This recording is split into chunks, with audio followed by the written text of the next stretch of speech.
Hey, Chad, Aridonis. What's up, guys? What's Morning. up? What's up? GM.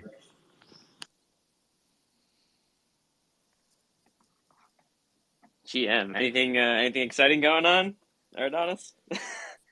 Not that I can think of. Nope. Nothing to see here. Something happening? It's honestly insane just how many things are always constantly happening, and like I feel like every single week it just always gets better and better, even though like price might not always reflect the reality, but like the reality is that things just keep getting better and better for THORChain every single week, and this week obviously included in that. Yeah, I mean the rate of things changing right now just feels bonkers. Like just every day there's something new shipping or right around the corner. And now the lending discussion is back on. It's so fucking exciting. Lending, woo!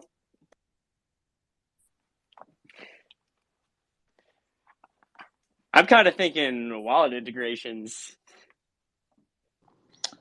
Wallet integrations are top of mind for me. There are a few exciting ones in the mix right now. There's been some whispers on Twitter, but yeah, keep an eye out for a big one coming up soon that we've been working on for a while. Um, I think it's going to make a lot of noise. I think it's going to bring a lot of volume, and they're one of the biggest names in the space right now, especially in the self custody space. So it is very exciting. For sure. I just tweeted earlier this morning about how 2023 is just going to be like integrations galore.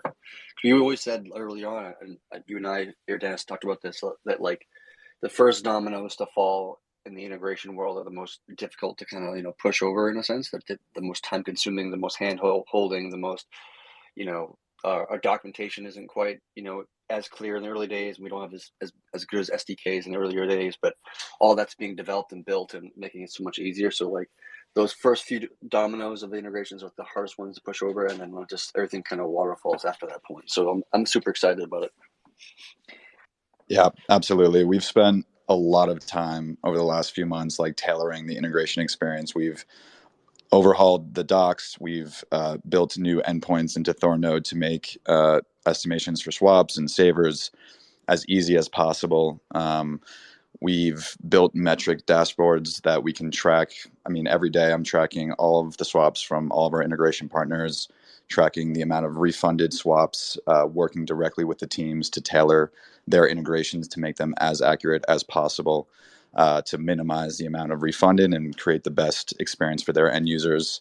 And we're going to continue pushing on that. I mean, that is literally my number one priority, and we have a lot of people working on that. And the next 6 months, I think, are going to be massive. And the other amazing part is that we have. We have all these other teams that are going after integrations. We have THORSwap, who's absolutely crushing it. XDeFi, Rango, they're getting plugged in everywhere. And slowly and surely, like THORChain is just behind the scenes executing those cross-chain swaps. And so we have such a massive like workforce just hammering these integrations from all fronts.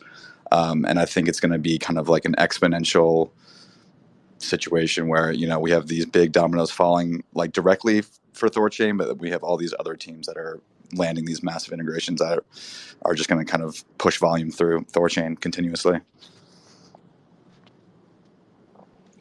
Yeah, I think part of this whole integrations thing is just the legitimacy that comes with the integrations. Because I mean, you can kind of write off like THORChain as a whole protocol if you're like, oh, I've never heard of that, I've never used it, like I don't know where I would even access this type of thing.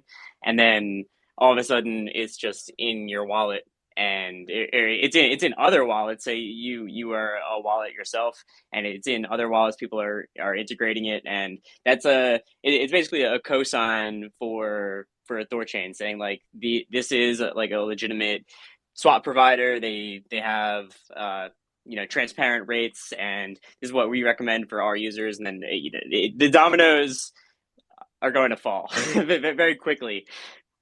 as dominoes do. Start kind of slowly, and then it just knocks over more and more, and then just bam, just all the rest of the dominoes will fall themselves. And that's the future of the UX of THORChain, is accessing it from wallets or the any other app.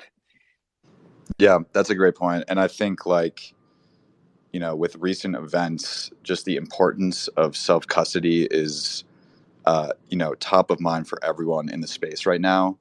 And that narrative is like that helps THORChain so much, because I mean, if you're self-custodying your funds, what are you going to do to swap? Well, you have to use a DEX. And when you want to go cross-chain, what are you going to use? Well, you're going to use THORChain. And so as more and more people use ledgers or use Edge Wallet or Trust Wallet, that's going to drive the needle, and that's going to, again, bring more volume to THORChain, because we are well positioned to be the cross-chain provider for all of these wallets, and that's what we're getting after. Yeah, and we're the only protocol in the world that actually provides this kind of service, right? So like it's kind of an obvious sell to integration, which it should be. I mean, there's more DEXs coming out into the future that will be, competitive with THORChain in the sense of being able to do cross-chain swaps, like ChainFlip, for example, and Maya and other ones that are coming downstream, but they're all like literally years behind, and we have a lot of time to like do all this integration work, and they're going to have to spend the time that we spent already on integrations when after they launch, right? So like we just have this massive edge on the industry. We're the only ones that can do what we do, and it's the obvious thing, right? Like if you're a wallet manufacturer, why wouldn't you want to be able to swap between assets within your UI? Like it's going to become such a basic feature that if you don't have that feature, you just look ridiculous and completely out of date. And then it becomes like this thing of like, well, basically you have to integrate with THORChain, because it's like if you don't, you look like an asshole, right? You look like amateur hour, right? So it's such a positive thing, and it's such a strong and valued reason to be bullish on the project, not because of bullshit partnerships that we see so many times of like, I remember like, IOTA said, "Oh, we're partnering with Microsoft." It's like all it was, they just had an AWS account. That was the extent of the fucking partnership. It was such horse shit. But this is actually like legitimate, real trade volume. Like this is fundamental shifting things here, right? So it's such a clear and obvious reason to be bullish on the project. Yeah. I'll add one thing. I'd say that in addition to 2023 being the year of THORChain, I think 2023 is going to be the year of DEX aggregators. So as Eridanis was mentioning, and this is something we brought up in the Rango space, I think either yesterday or Wednesday. But just like THORSwap and Rango and all of these companies that are kind of exploring and building out products in the DEX aggregator space, I think are super well positioned. I mentioned on that space that I thought, this is a multi-billion-dollar opportunity just for DEX aggregators to basically aggregate all the different cross-chain swapping services into one unified API. And we're going to see people not only, integrating directly with THORChain, but integrating with THORChain just via being integrated with, THORSwap's DEX aggregator API, for example. And the economics of those relationships the incentives are perfectly clear. The DEX aggregator, they'll take basically a small affiliate fee, and then the wallet or the integrator or the person who actually has the touch point to the end user, whether that's a DEX or a wallet, they also take a little bit of a fee. And it's a perfectly sound economic incentive system where everyone kind of basically is rewarded for serving traffic and for getting people to do swaps. So I think that pattern is going to come, is going to really, really come into start to solidify in 2023, and we'll start to see a lot of companies that pop up that just do basically that, is trying to route together all the different liquidity in the cross-chain universe. And I think that the way that they're going to differentiate themselves is like who can offer support, but also in some way, like it's up to those DEX aggregators to choose what sources of liquidity they consider high quality. And so people will come to like trust the Rango aggregator or trust the THORSwap aggregator because those teams can provide some sort of support on that, in case some like swaps fail or whatever. but I just think that like them being able to stand apart by like saying like this is your easiest way to tap into the most, the highest quality of liquidity with the best prices. And so yeah, that just seeing that whole strategy take shape for just the swapping side of things has been really cool. And I'm excited to see how more UIs and more maybe we can talk about that today. Some of the additional UIs that are going to be coming for savers, and then maybe we can also start to talk about what does lending look like as a product. And I think that kind of would segue nicely into today's discussion. Hey, I'll tell you a funny, very funny short story relating to that. I just did an interview with Ivan on Tech. I think it was yesterday or the day before. And the reason why Ivan on Tech had me on the show wasn't because of like, I, DM'd him or we paid him money or whatever. It was because he tells me that he's building a wallet himself with his team, I guess, and he wanted to do like cross-chain swaps as part of his wallet. And he's like, "Where do I go to cross-chain swaps?" Like, "Oh, THORChain. Like, who from THORChain can come and talk to me about like, is it easy to build on top of THORChain? Like, is there an SDK?"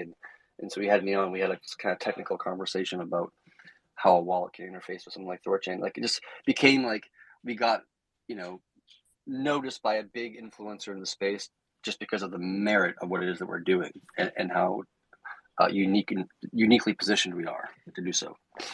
That's marketing. That when they ask you to come on because you're actually serving some kind of purpose rather than all these paid chills in the space.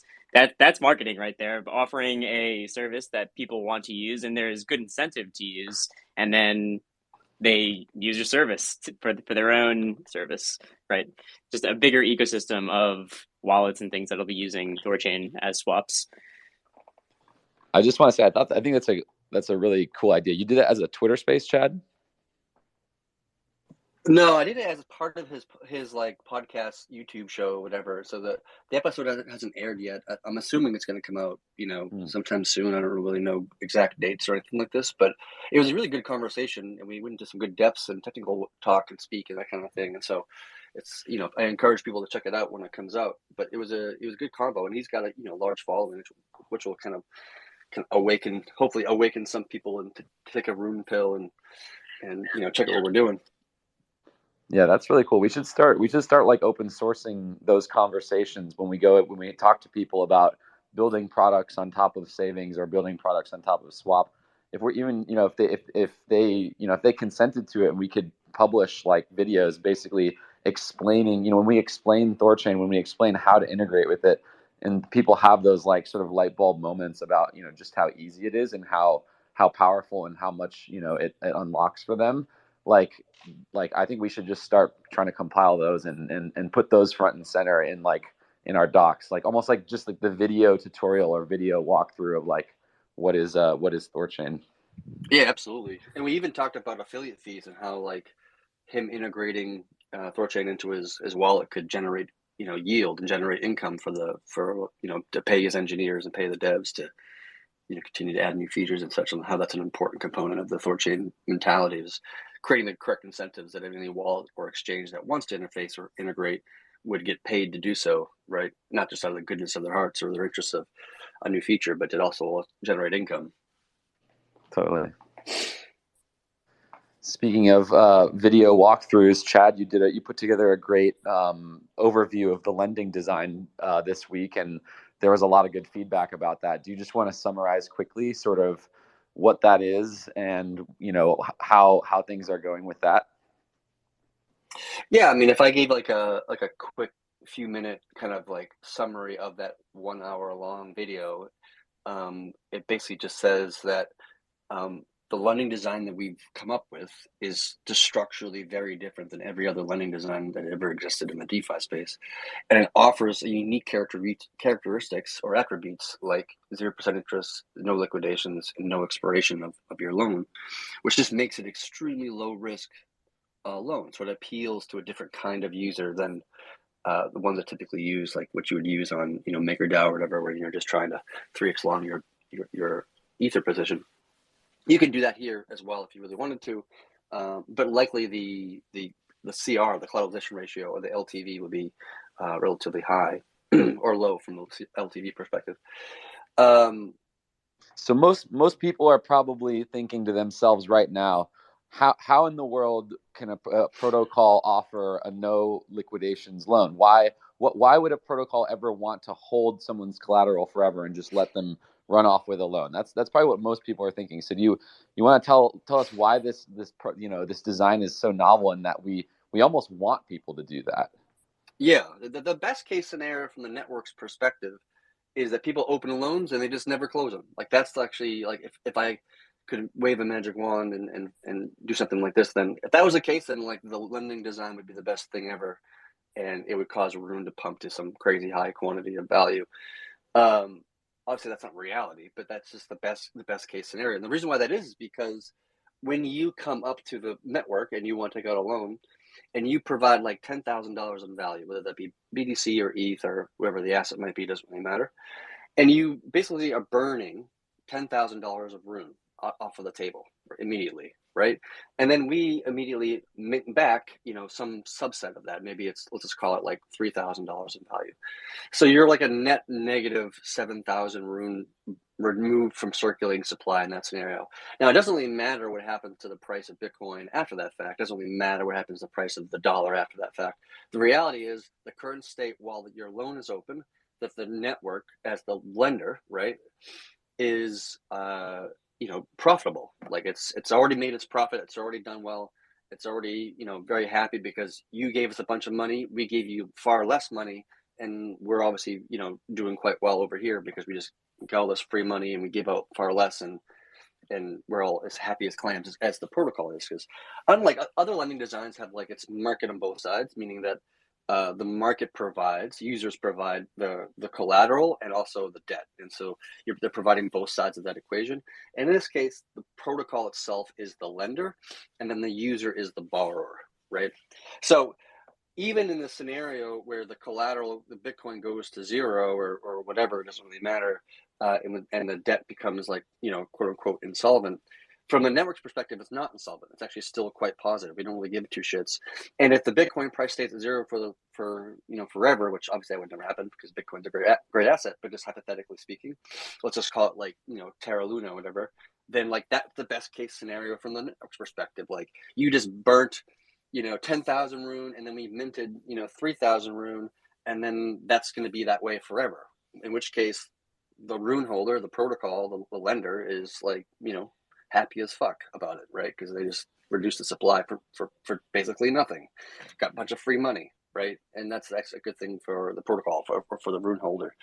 So that's partially what makes it so valuable as a lending design, is that it's not that the network is more aligned with the user, right? Like in normal lending designs, it's the lender versus the borrower, right? Like the lender wants to profit and the borrower wants to borrow. And generally speaking, when one's winning, the other's losing, and one's losing, the other's winning. And in this case, it's a little bit different. It's more like the lender is more aligned with the user in some sense. And so like if you don't pay back your loan, that's also in the network's best interest, right? If your collateral goes to zero, that's also in the network's best interest. If you pay back your loan later on, and depending upon how the room price versus the asset price have changed, like that also could be in the network's best interest as well. So it's got a lot of places where the network like benefits, and very few places where the network doesn't benefit. And so the idea is that over a longer period of time, that the network will win in most cases and lose in some cases. All right, so let's dive into the mechanics of it a bit more, because I'm sure people are wondering, like, how is this all possible? So can we just talk about quickly how does this lending design differ from a traditional collateralized lending design like Aave? Yeah, well, in something like an Aave, you have somebody walks up and they provide a bunch of like collateral, whatever that be. Like they're putting up value capital to be lent out, whether that be Ethereum or like USDC or whatever asset that might be. And then somebody else comes by and says, "Oh, I want to borrow some Ethereum, so I'll put up some collateral, and then I'll borrow some Ethereum, and then I'll pay an interest rate to the person who provided the the debt. And then, we have to make sure that the collateral doesn't dip below the value of the debt, because then the person providing the debt would be, like in the red, and they would lose their money, which is obviously bad.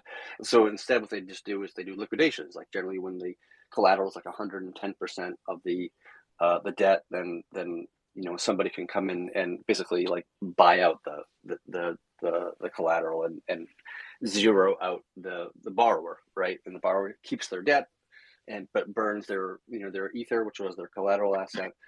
And that's just kind of pinning two different people against each other in a sense. Right. I was going to say that's like the classic PvP and DeFi that we see. People, they see thin liquidity on centralized exchanges, and they realize that someone, won't be able to buy up enough of the token to, defend their position. So they get, they basically hunt them and liquidate them. So yeah, how does this? So what you're saying is that this lending design inherently doesn't pivot to oppositional parties against each other. It's actually more of a symbiotic relationship between a borrower and the THORChain protocol itself. Yeah, that's generally true. Like there's nothing that if you take out a loan, there's nothing that I can do to like attack you, right? Like as a borrower, you don't really give two shits about the room price. If the room price is diving 50% or something like this, you don't care because you're not exposed to it, right? You're only exposed to your collateral, which is like Bitcoin, for example, and your debt, which is basically the dollar. So you don't really give two shits about that. So even if I were to like try to like drive down the value of something so that I can quote unquote liquidate you, which I can't liquidate you because there's no liquidations. And if I were to do that, it wouldn't benefit me at all, like as an attacker against you. So like it becomes like, very straightforward, very, very like predictable, right? I think that's the kind of the greatest value of the lending design in some senses, that it's extremely predictable what the conditions of the loan is and what they're going to be in a month and what they're going to be in 30 years. Because it's so predictable, because you're not going to get liquidated, and you're not going to get interest rates, and you're not going to have like, something happen all of a sudden to you. If there's no sudden movement that can happen that can totally screw you out of the situation like you can in a typical DeFi loan. And because of that, that loan is just super valuable, because now you can actually do things with it without being worried about getting fucked. Because everybody who's like taking out a loan in DeFi, like how stressful that shit is. Like you've been staring at the ETH price, making sure it doesn't go below like $1,000 ETH or something like that before you get completely fucked out of all your money.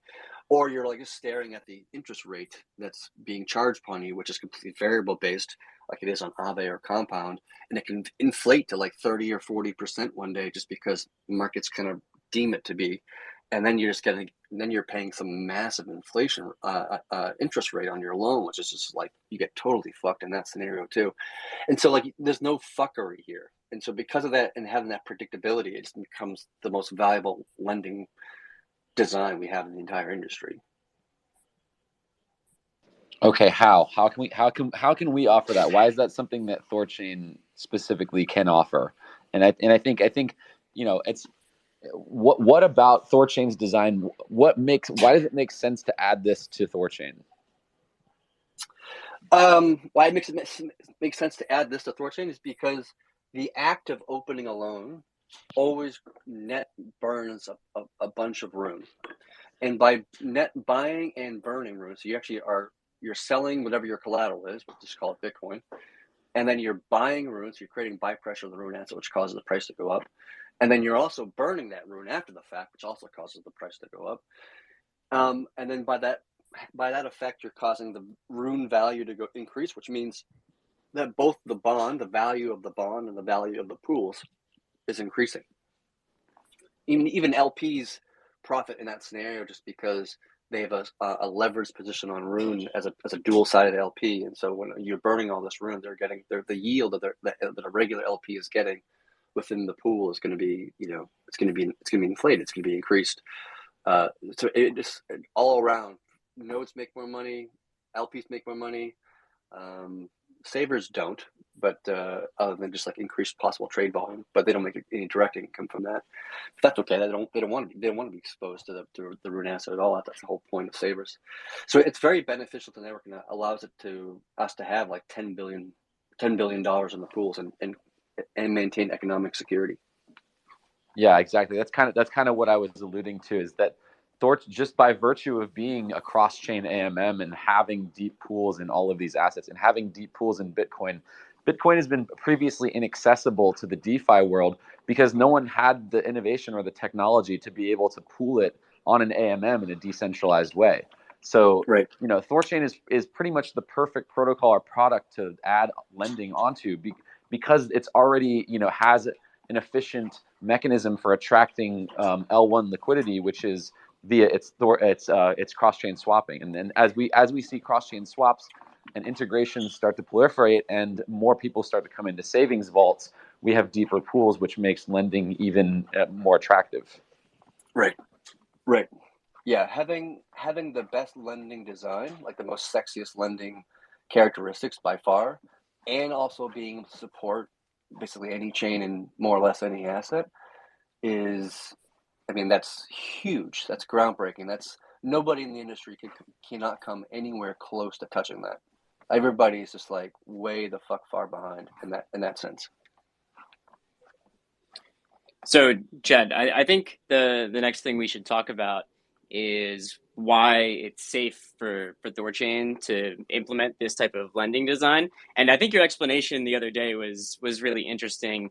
Like what you were describing was that when are people going to close their loans? Is when, say, they took out a Bitcoin loan. It's when their Bitcoin collateral has gone way up in value, because then they can buy back their Bitcoin for a lot cheaper than the current price is, right? With that, so they didn't sell it before. They just took out a loan on it, and they can just pay that collateral. Sorry, they can pay that debt back and get their collateral back for a lot cheaper.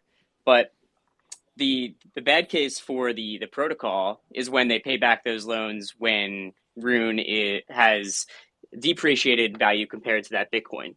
But it's just the I don't know if you want to go into this part of it, but it's just the fact that as Bitcoin rises, Rune will also appreciate in value over that longer period of time in which the person will have this loan out. And so there would be a net decrease in Rune, because people aren't going to be closing loans as Bitcoin's value is decreasing, because it's just economically not there, to get that Right. Bitcoin back. Right. Like in a bull market, and this is just true for almost any asset. It's just like this is like a general truth, and you really can't argue with me on this. But in a bull market, altcoins will generally outperform larger market capped assets, right? And that's partially because it doesn't take a lot of economic pressure to push a lower market cap asset, 10% up, versus the amount of economic pressure required to push Bitcoin 10% up is obviously, far more. It's because of this kind of this idea is why altcoins generally almost always outperform major assets in bull markets. That's of course there are exceptions to that, like Ohm or like Luna, that just kind of completely collapse because they're not built on solid foundations. But generally speaking, if you're like a reasonable alt, you will perform quite well relative to the larger market cap assets. It's the opposite of that though during the bear markets. Like the altcoins will underperform the larger market cap assets for a similar reason. But in our case, we're actually quite okay with that because in a bull market, Rune will naturally outperform larger market cap assets. That's always been true historically, and it's been true for many years now. And in a bear market, when we start seeing everything go down and Rune is underperforming the asset, which by the way, in a bear market, Rune can underperform the bear asset and still net burn Rune. If you work out the math, that's actually true, but it doesn't even matter so much, just because in a bear market the collateral will drop far below the debt, because in a bear market things go down like 95% or 90%, which is just how it happens in every bear market. And in which case that scenario is like nobody would close their loans in the bear market, because it just doesn't make any sense to spend $1,000 to get like $200 worth of Bitcoin. Like that's just a silly deal. And so people will only really close your loans when their collateral is performing very, very well. And in that scenario, if Bitcoin is mooning, most likely there's a very high chance that Rune is also mooning, not just because the macro kind of deems it, and the macro, we're susceptible to macro as anybody else, any other coin is, but also because Bitcoin's price and Rune's price are directly correlated, like in a direct way. Because when Bitcoin's price goes up in value, that means the Bitcoin Rune pool is now out of balance. The Bitcoin side has more value in it than the Rune side. So some arbitrage bot needs to go out into the market, buy some Rune, swap the Rune for Bitcoin out of the Bitcoin pool, and then carry on. So inherently, whenever there's buy pressure on the Bitcoin asset, there's always buy pressure on the Rune asset as well. And how much buy pressure there is on the Rune asset is relative to the depth of the pool. So very shallow pools will not have a strong correlation, and very deep pools will have a larger correlation to those two things. So there's a strong correlation that Rune will actually, move in the same direction as Bitcoin in general. And if you look at it historically, like any random day, like just pick any 24-hour period, like generally Rune will do whatever Bitcoin's doing times 2.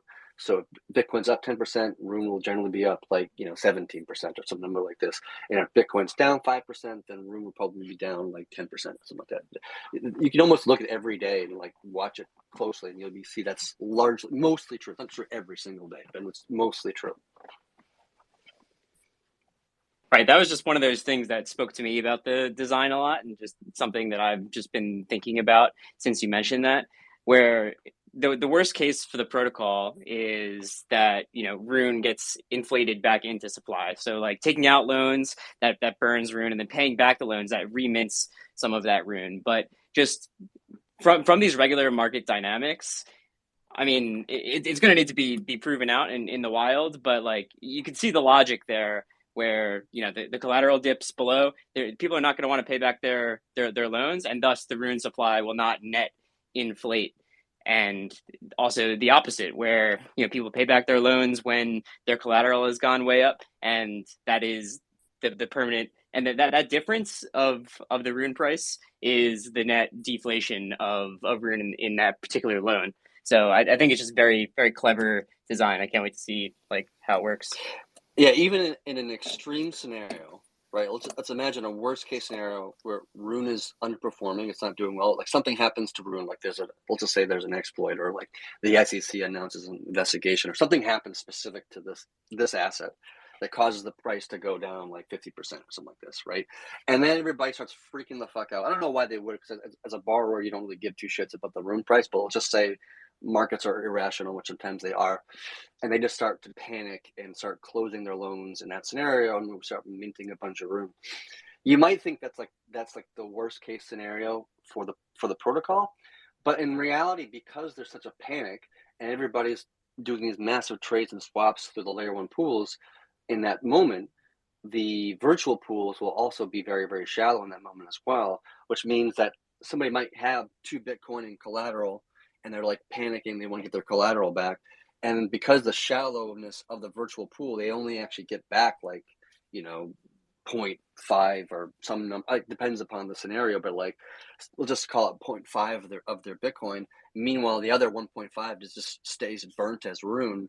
And so we don't see a net inflation of the Rune asset, even in that crazy extreme scenario where markets are irrational and people are panicking. That's why this design is so fascinating, because in the Terra Luna collapse, those who left early were rewarded with better rates, and those who left later got increasingly fucked, right? And in this scenario, it's the inverse. Those who are panicking will screw themselves out of a bunch of money, and they'll burn Rune forever, which thank you, sir, I'll take another. Those who are patient and rational and not emotional can just wait a little bit and then close your loan later. And most likely, whatever the FUD event that is occurring is it'll probably just kind of go away and dissipate on its own after 24 hours or whatever it is, and therefore the patient people won't feel like they need to close their loan anymore, because the FUD is dissipated by then. Most time, some FUD events happening, it's not a 3-week thing. It's a 24-hour thing. So it's a natural kind of incentive that cause everybody to slow the fuck down and not to massively dump their shit, and just to wait and be patient and get the full collateral later. Yeah, a really interesting part of that is that burn feels very permanent. When you open a loan and it burns, there's essentially a claim to remint it if you were hypothetically going to close that loan right out right away, right? Other than a little bit lost to fees, but the burn that you're describing is not really reversible in any sense, right? Like that's just a permanent burn. Right. That's just like in any market, it doesn't matter if you're talking about crypto anymore or not. Like those who act irrationally or panicked are the ones that buy stocks when they're high and sell them when they're low. Like those are the kinds of people that are like giving away free money to the patient people. Like one of the core concepts of THORChain's design from day one was that money moves from the inpatient to the patient. Even as a swapper, if you're impatient and you have a large trade, you're going to pay a lot of money in fees, and the patient people, meaning the LPs, will generate a lot of income, and they're happy about it because they're being patient. And the impatient person is just like burning money effectively, which is just this happens in like this general markets for thousands of years. Like this is how money moves in markets. This goes from the impatient to the patient, and this same design of the virtual pool depth is kind of like instigating that same or pulling that same kind of a primitive, right, where the impatient people are going to pay a lot of money to the patient people, right? And so like the patient people in this case would be like the rune holder, and the impatient people are people who are like panicking and fudding for some fucking reason, whatever the hell that reason might be, and they're just like burning a bunch of rune and like, all right, well, I'm just going to give the value of my collateral to the basically the rune holders, and then just going to dissipate in a way that just like makes everybody's rune more valuable, right? So it's even in that extreme scenario where there's some sort of mass panic, it's like the protocol actually would hold up pretty well. People might get pissed because like, oh, I had two Bitcoin collateral, I only got back 0.5. I feel gypped, but at the same time, it's just like, well, yeah, you made that choice to do so. Like everything was transparent, everything was clear. You could have put a closed loan limit on your thing that would cancel a loan if you didn't get back the full two Bitcoin amount, but you didn't do that, so that's on you.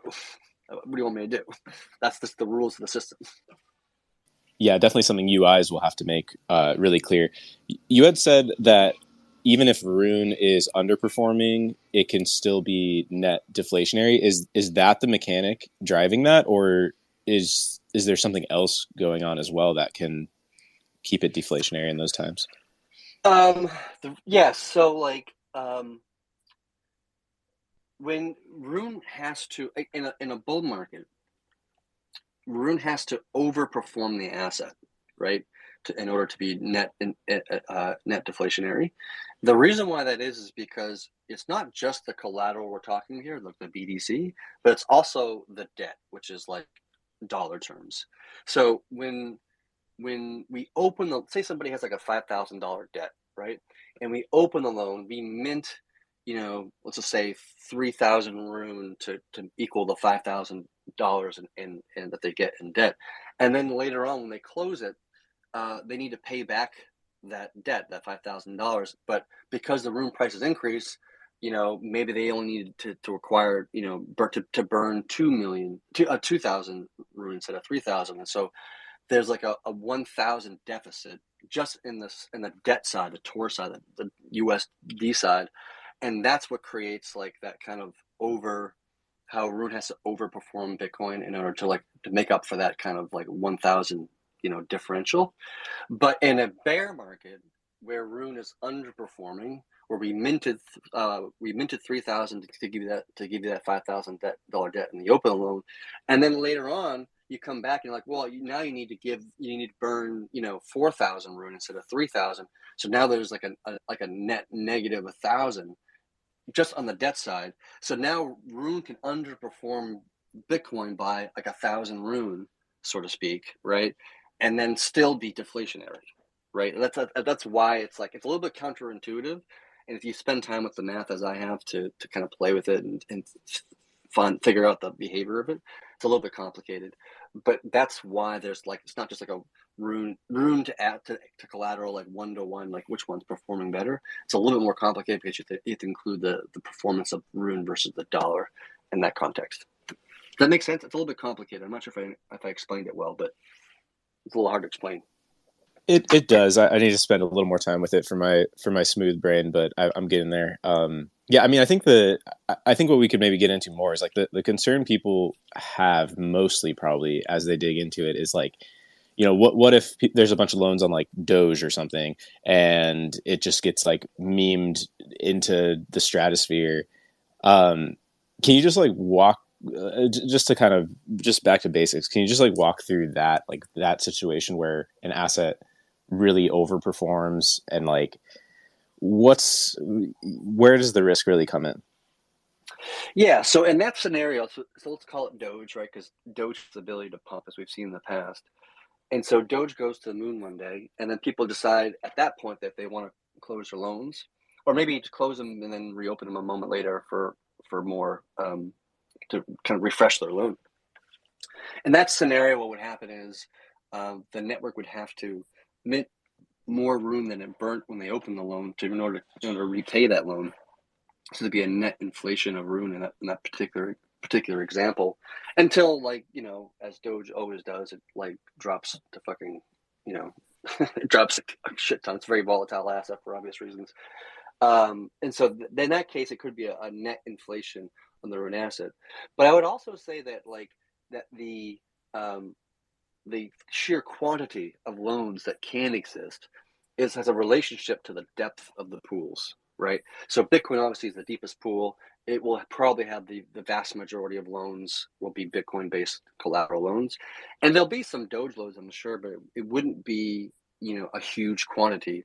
And so there'll be a direct correlation between like the depth of the pool and likely the market cap of the asset and how much loans there are. And so there'll be a natural skewing of like more loans to the deeper pools and the larger market cap assets like Bitcoin, and less loans going out on the smaller market cap, smaller pools like Doge, for example. And so that those kind of pose much less risk because there's just not going to be that much exposure to the Doge asset in general, just because the pools are so much like, thinner or smaller or shallower than what we see for like Bitcoin or Ethereum or one of the larger assets. So they do pose, the smaller cap assets like Doge pose a larger risk to the network in some sense of their ability to like moon is much higher than the ability for Bitcoin to moon, just because it's much more space for it to move up. Like Bitcoin's not going to 1000x, right? But maybe Doge could. Like, I don't know. Like, it's kind of hard to say, but it's possible. It's a higher risk, higher reward asset, Doge is, over Bitcoin. And so, but there's a direct correlation and a strong tendency to have more loans on the safer assets, which is like Bitcoin, and less loans on the smaller cap assets like the Doge and the Litecoin and the ones that nobody really gives two shits about.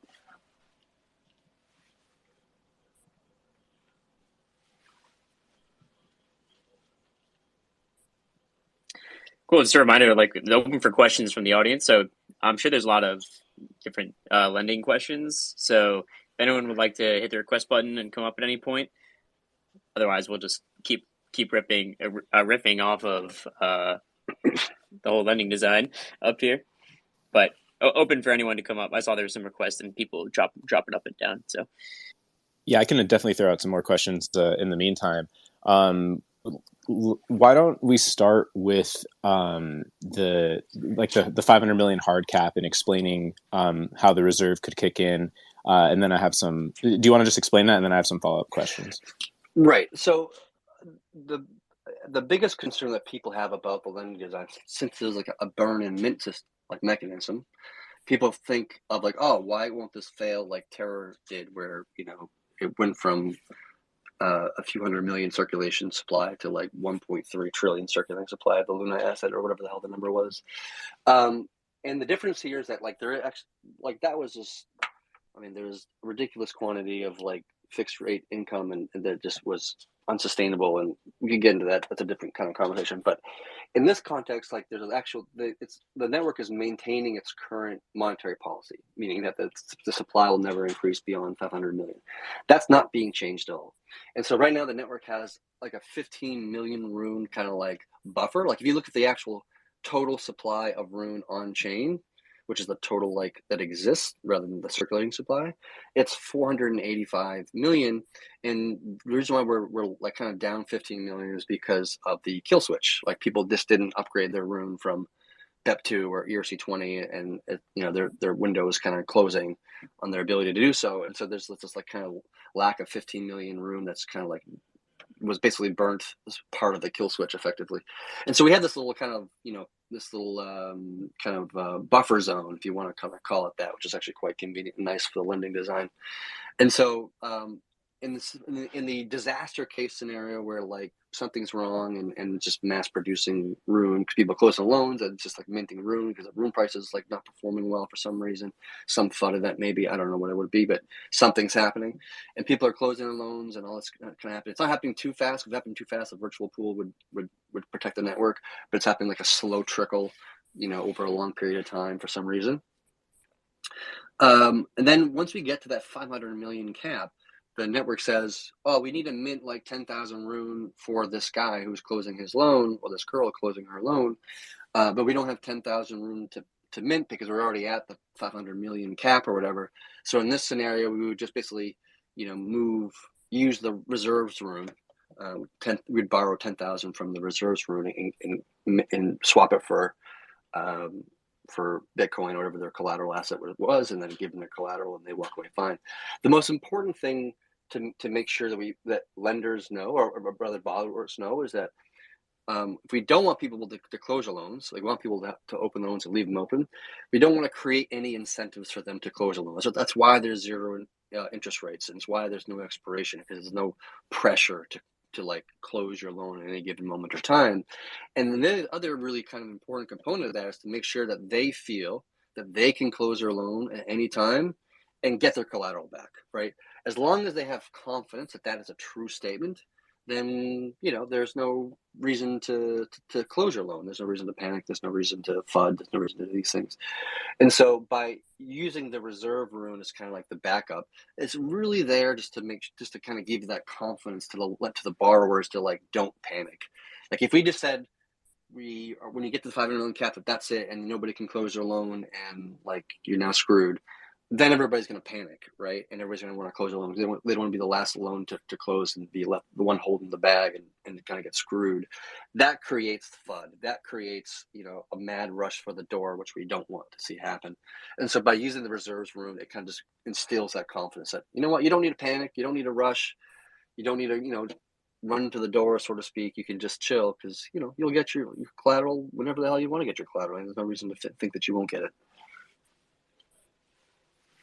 So the part I'm still a bit fuzzy on is ensuring how the reserve doesn't get depleted too far. So I know you've said like there's a cap, which maybe we can talk about the details of. The cap is how deep the loans can be based on the pool, right? But then let's say it's a bull market, so people, so the collateral value is up, so people might want to withdraw, and let's say at that time there's some kind of rune specific FUD event or whatever, and maybe even the pools are maybe LPs are even withdrawing, and then and rune prices going down, so then the loan amount doesn't change based on that, so there's still the same debt.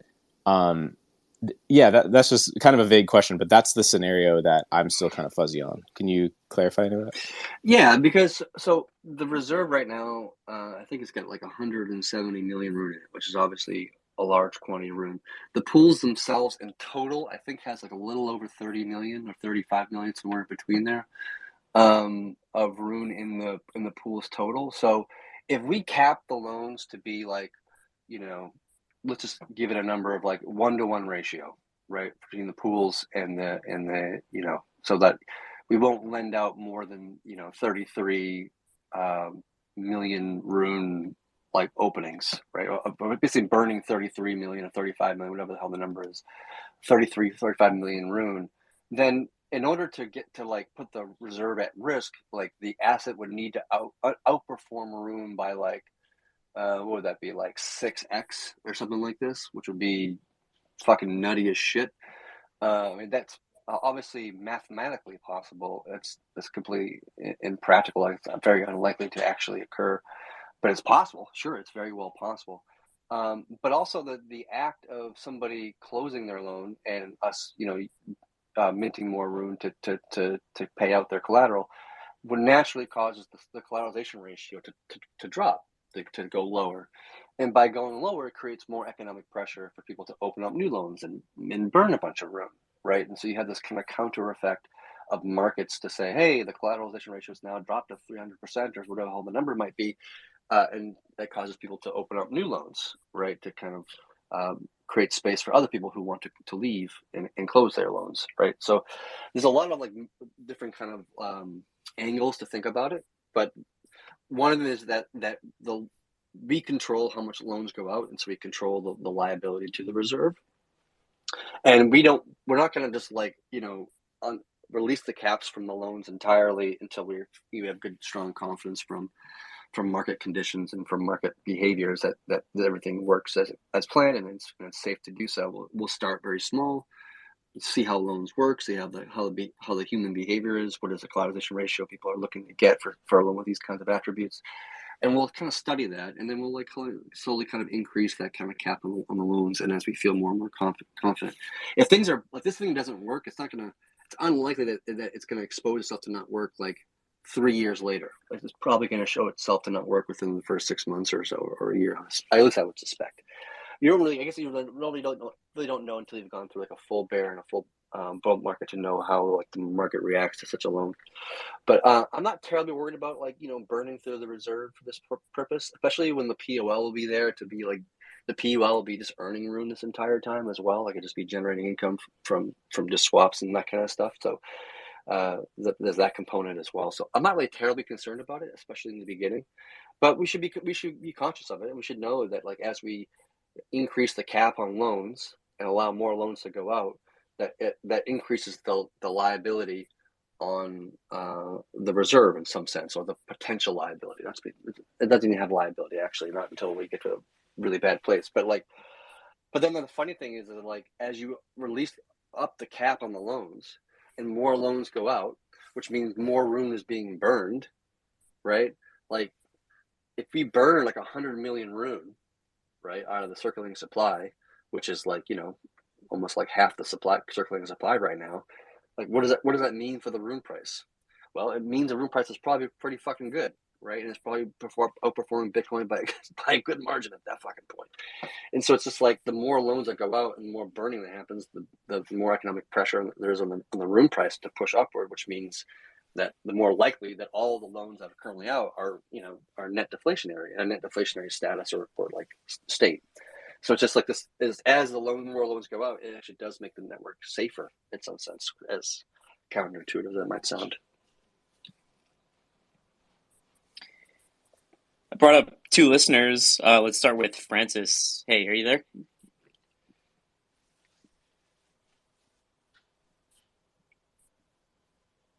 Also, Arno. Hey, maybe I'll just jump in real quick while I can. Very impressive.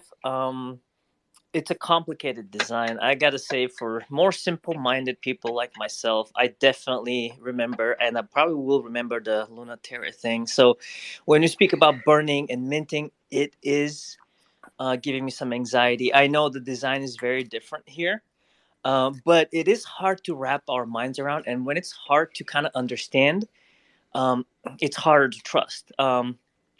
It's kind of like you're just trying to give a third person's view. But we're speaking about reserve. There's 2 major things to worry about. Like, if your concern is like the Terra Luna thing, whatever, there's 2 major things to remember. One is the monetary supply of Rune is unchanged. It's still hard capped at 500 million, so you're not going to see this massive inflation to create this massive FUD that we saw. And then the other thing is, what was the other thing? I had something else in my mind, and it flew out of my mind. Well, the thing I liked was this auto balancing thing, where as the reserve starts going low. I mean, I don't know if there's a scenario where the reserve could get depleted, but I guess that would be extremely difficult to occur. I mean, technically, it's mathematically possible, sure, but the reserve will always exist just because it's always generating income. It's depleting now, and it's designed to deplete now. And it's going down over time. And it's like each block is emitting less room than the previous block, which is how the math works out. It's kind of like a continuous happening that's happening instead of once every 4 years. it's going down. But the difference between Bitcoin and this is that it actually generates an income from swaps, from transactions, from Thor names, from other mechanisms that just generate income for the reserve. And so there'll be a point in time when the block emitted is less than or equal to the income to the reserve, and it'll just like stay still at a certain place.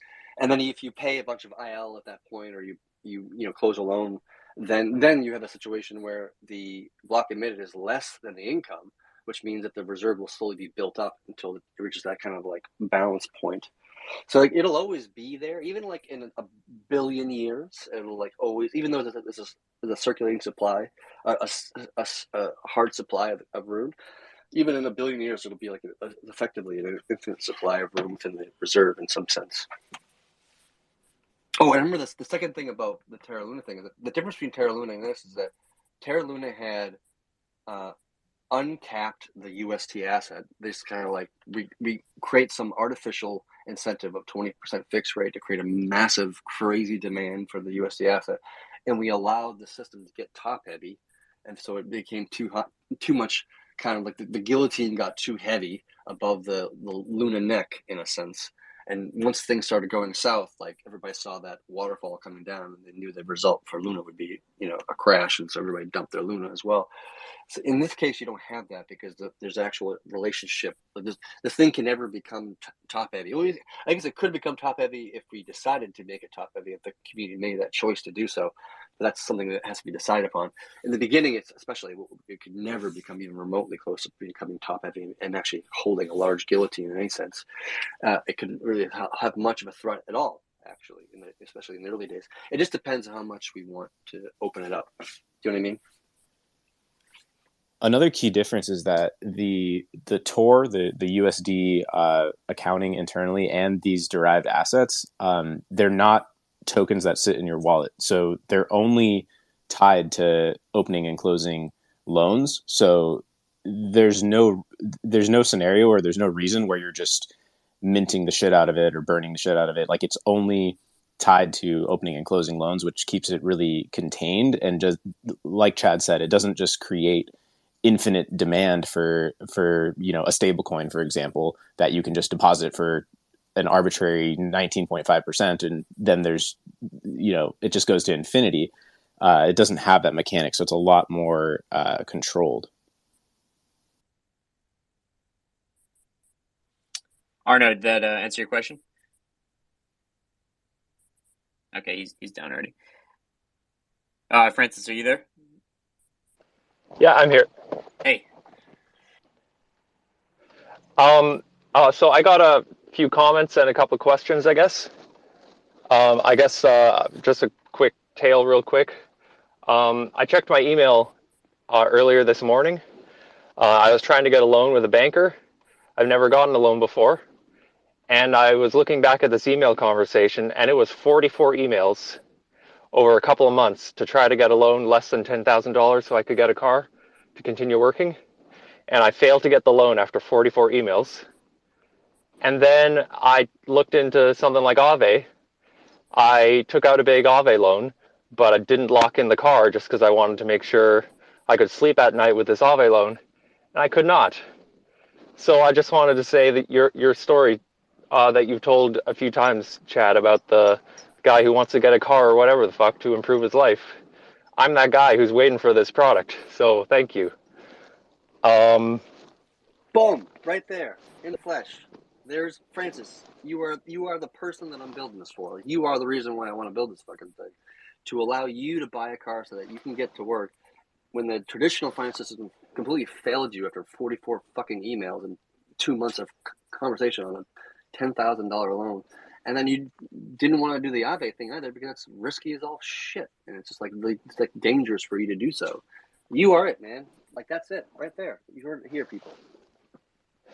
Yeah, thank you so much, Chad. So the other thing is, you put out that video the other day explaining the lending, and like I've been looking at all the videos recently, trying to understand it, and since your video, I finally started to understand the lending a little bit enough to criticize it, and So my criticism. Okay, so you've said in the past that during a bull market, a lot of the prices are going to go up for all these coins. But from what I've noticed is, yes, that's true. A lot of these coins that people will be able to take loans out will go up, and Rune will go up as well. But from what I remember, the coins generally take turns to pump. They take turns. So let's say it's Doge's turn to pump, and it moons versus Rune. That's when people will want to close their loans, as far as I can tell. And then AVAX, they time their avalanche rush so that they can moon versus other things. That's when people will want to close their AVAX loans, etc. Like all these lower cap things that could potentially moon versus Rune. The way I see it is people are most incentivized to close their loans when they moon versus the rest of the assets, which includes Rune. So that's a concern I have. The other thing I wanted to say was I had a thought experiment earlier was, what if Rune is like same market cap as Bitcoin? Like Rune makes it, Rune is the same market cap as Bitcoin. Then in that case, people are still able to take out loans versus all these other small market cap things.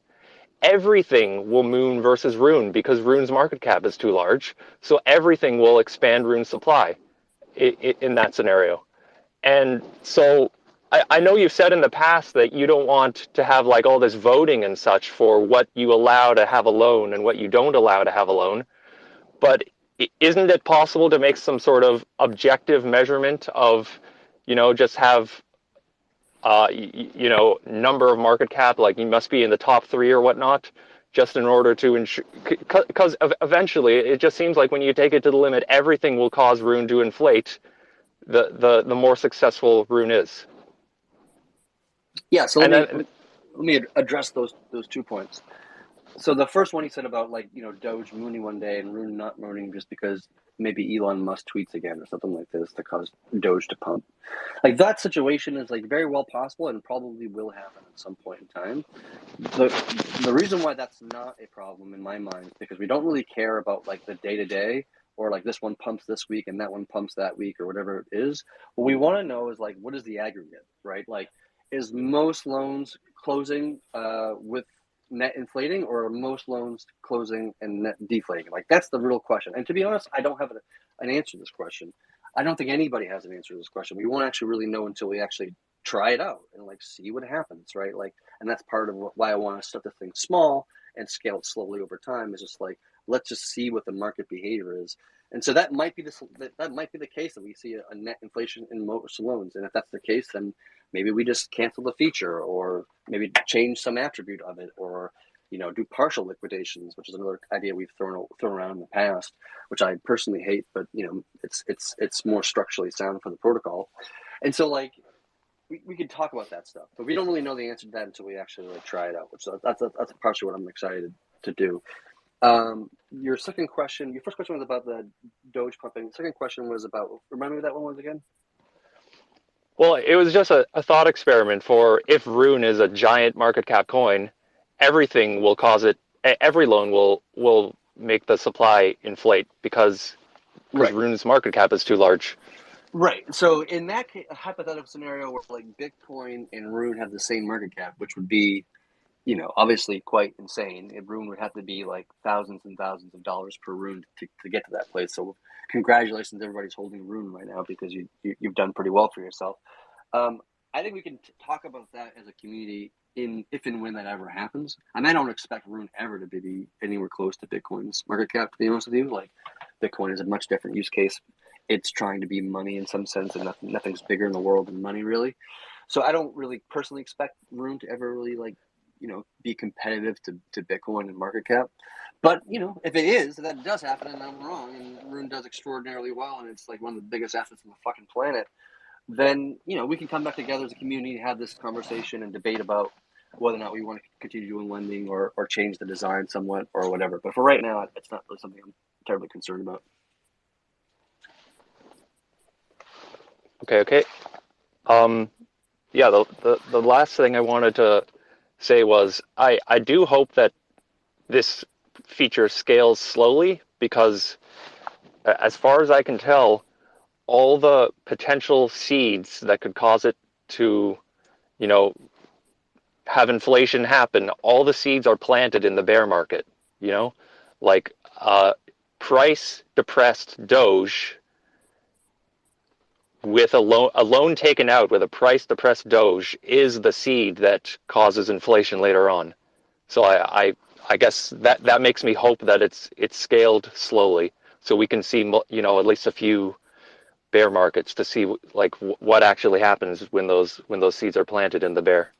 Yeah, the speed of which this thing scales is determined by the notes, right? These are going to be configurable things that we decide upon. Like we will decide upon what percentage of the pools do we want to be loaned out, whether it be 10% or 50% or 200% or 10,000%, like whatever that number is. And then what is the range of CR to start from 100% to 1,000% or 100% to 10,000% or 500% to whatever. All these things are just configurations that the node operators basically can control. And so the speed at which we scale this thing is just up to the community to decide how fast they want or how slow they want to scale this thing. All right. Thanks, Chad. Thanks, Francis. Patrick, you there? Yes. Hey, Ben. So my question is not specifically on the lending product. It's kind of on these features in general. It's maybe a 9Realms question. I'm curious, you mentioned a lot of integration partners your team's working with. And I was just thinking that, you know, as more and more features are added to the protocol and there's more and more integration partners, then there's obviously like more risk exposed to all these integration partners.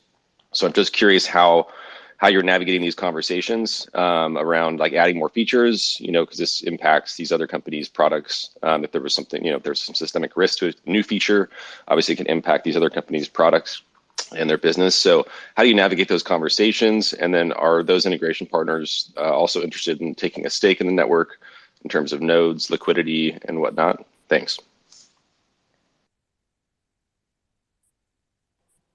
I don't know if someone from Amram wants to answer this question. If you guys don't, I will.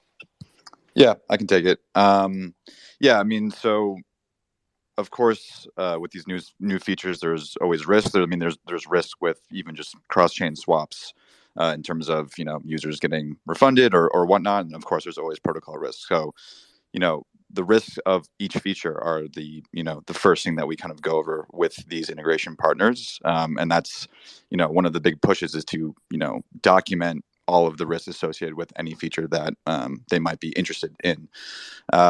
So yeah, I mean, it's super important, and I mean, it's kind of choose your own adventure for each of these partners. I mean, we have wallets that integrate cross-chain swaps first, and then want to kind of go into DEX aggregation, and then that's a, you know, whole separate conversation. And then they want to get into savers, and that's a whole separate conversation. So that, you know, they usually start with cross-chain swaps as like the starting point, and then depending on what their users want, we go into these other conversations. And you know that. Any time they have questions or anything like that, that's like you know, that's the most important thing, is making sure that they're aware of, you know, the risks associated. Yeah, how do you see them maybe getting more involved in governance in the future, in terms of having a say somehow? Do you see that as being a thing? Do you see these companies interested in being nodes as well? Let me jump in, because I'll also present sort of a counter scenario to where.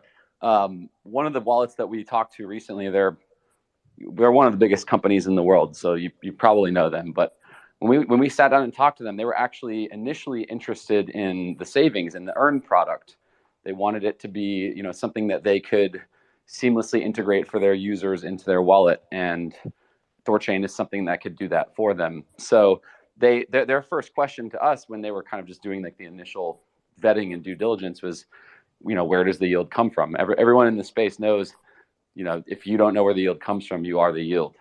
So with them, you know, we kind of had to explain to them, look, the yield actually comes from cross-chain swaps. So it's in your best interest, if you want to, you know, launch this product and you want to make this product successful, that you should also integrate cross-chain swaps, because, you know, integrating one, you know, and not the other, you're not really doing your part to sort of like even out the demand and the supply in the system.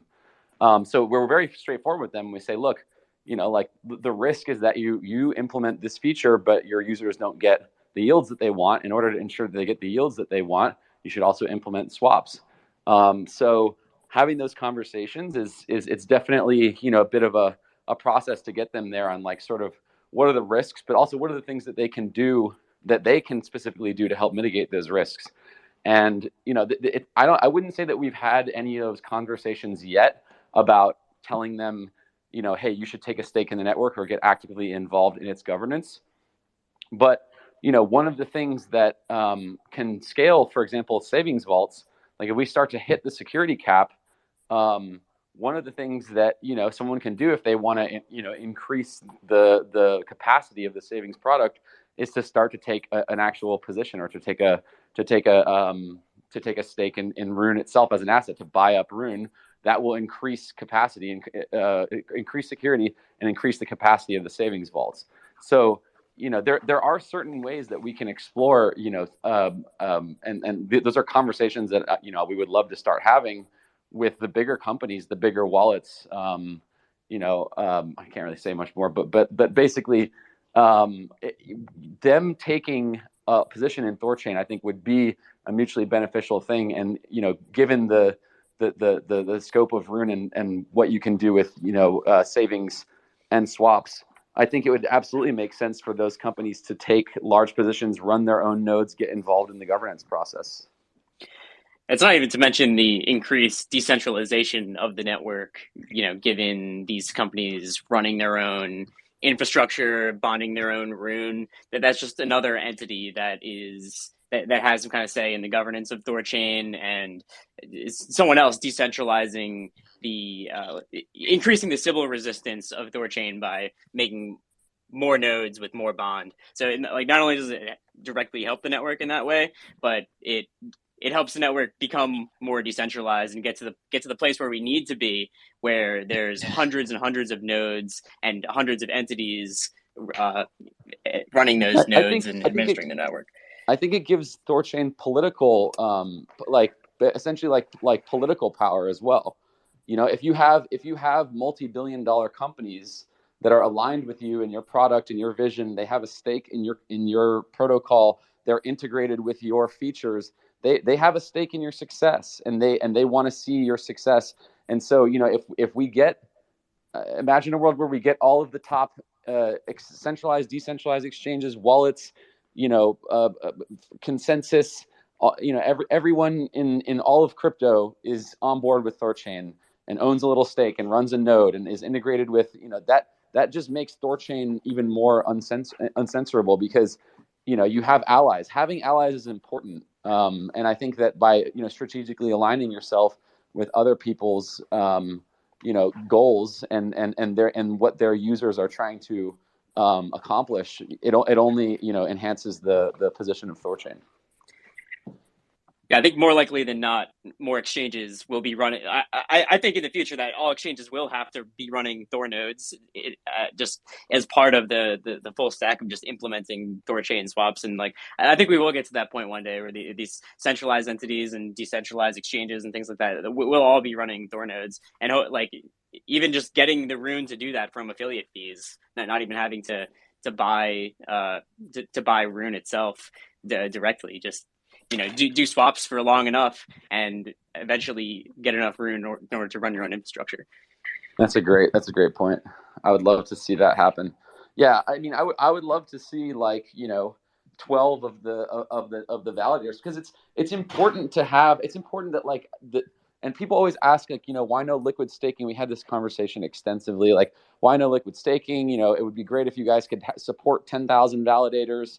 And it's kind of like, you know, I kind of want personally, and I don't know if this is the right thing, but I would love if THORChain just had 200 validators, people that are spread out across every single geography and jurisdiction, but that the average THORChain node operator was a highly intelligent, highly profitable shop or a protocol or an extremely wealthy investor or individual. I somewhat think that there's merit in having the decision making about THORChain's future concentrated amongst people that essentially have a lot of capital, because it means that they're going to have a team. They're going to do rigorous analysis to protect their investment. Like the things that we're talking about on this call, like node operators deciding collateralization ratios, or deciding what pools should get protocol-owned liquidity, or whether to enable or disable impermanent loss protection.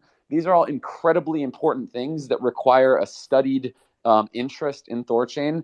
And it's not just it shouldn't just be up to a layman or any Rune holder, Joe holder, to make those decisions. Only the people that are actively contributing to the security of the network and that have literally spent millions and soon tens of millions of dollars to actually participate in those discussions and in those votes should have that right. And that might be a bit of a unpopular opinion in a populist sort of ecosystem like this, but I think that what we're building, there's too much at stake to just kind of be willy-nilly about that decision making. So I think that like when it comes to getting big players involved in taking a stake, like I welcome that, because it means that there will be more people with intimate knowledge of the space and the mechanics of DeFi to help us with this decision-making process. I look forward to the day when all of these conversations that we're having right now, we're having them with the entire industry, because they're going to be the ones that have a vested interest in what the outcome of those decisions are. And I think it has a potential to be perfectly harmonious. But yeah, that's to be seen. Thank you guys for so much. Appreciate what you guys are all doing. I'm really glad I stumbled across this project. It's been really fun to learn everything. Been waiting for this for many years. Sweet, thanks, man. Let's go to Birchalarge.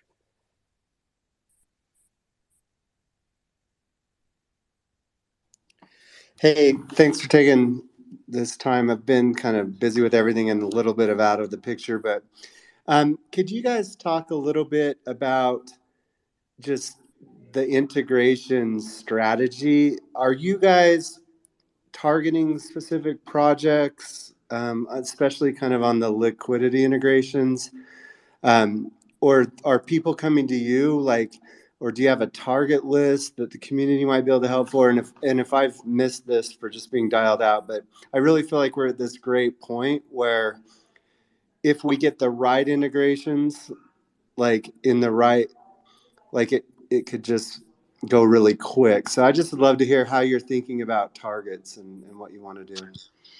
Yeah, it's a good question. So Nine Realms, as a team, we manage a list of potential integration partners, and they kind of fall into different camps. Like they might either be like a wallet or a DEX or a DEX aggregator, things like that. So we kind of divvy them up into different camps, and that kind of affects like what the integration would look like for them.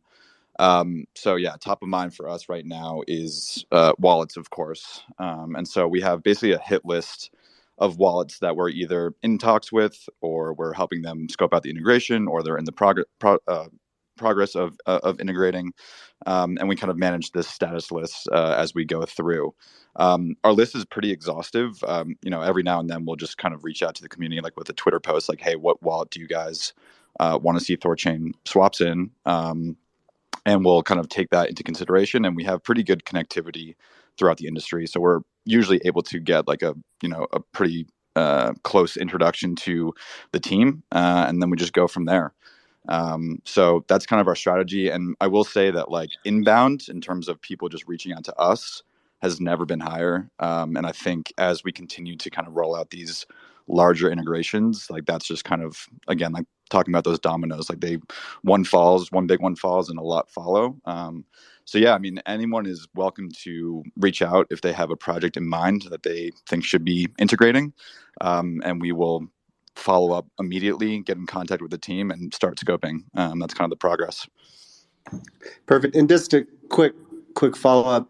What about kind of disconnecting wallets from the network? It seems like, I don't know if there's risk there with stuff that's just not creating the volume and not working out. Do you guys think about... You mean disconnecting chains? Yeah, a little of that, just a little we're such a transitory period where not everything's going to make it. And I just want it to be efficient and not have different vectors and just maybe the better way is resources on your end going to the wrong places, right? Yeah, totally. I mean, we already disconnected THOReau, and that was kind of like a first. We didn't really foresee that happening, so it was kind of like a live fire drill. But we got that done, and you know, it did end up having an impact on the network, right? There's definitely something to be said about being selective about which chains that you choose to add, which kind of goes back to the whole thing of like governance and nodes needing to like really take careful stock of what chains that we add, not only because it, you know, increases the operating expense of running a node, but and obviously that all that, but like just the risk that like a bunch of people start buying up your assets so that they can LP, you know, and there's a frenzy around some project like there was around Terra. A bunch of Terra people bought Rune and then, you know, paired it and LP'd it, and that was great. We attracted like 30% of the net volume overnight became, not net volume, net liquidity overnight became Terra project related, so that when you saw that there were the collapse of Terra, there was also a collapse of the Rune price. But at no point did that ever really like threaten the project, which it was an amazing stress test. I would say that all of the events that happened this year were honestly that like you couldn't have asked for a better stress testing scenario. And although it kind of made me lose some sleep and have a little bit of stress, the network itself was resilient throughout everything. And so we've seen now, like, you know, we talk about needing to battle test these ideas through bull and bear markets. It's like, yeah, we've battle tested them now. We're in a bear market now, and we were in a bull market in 20, you know, and at beginning of 21. So like, the dynamics of the system have been proven out. And yeah, we could go for another 2-3 cycles, but you know, just seeing that like ILP and our liability on impermanent loss didn't like, you know, blow up, or that like there was never any sort of you know, capital flight really from FUD or anything like that. Like that THORChain withstood the test of these last 12 months is extremely, you know, it gives me a lot of confidence. Yeah, I completely agree. It also just shines a light on just how important some of those decisions will be over the next year, kind of as the dust settles, like where you choose to build partnership and spend resources, to me seems to have a lot of, will dictate kind of how successful the project will be over that 6 months to 2 year time frame. Thanks, guys. Appreciate it. Yeah, you don't even have to tell me.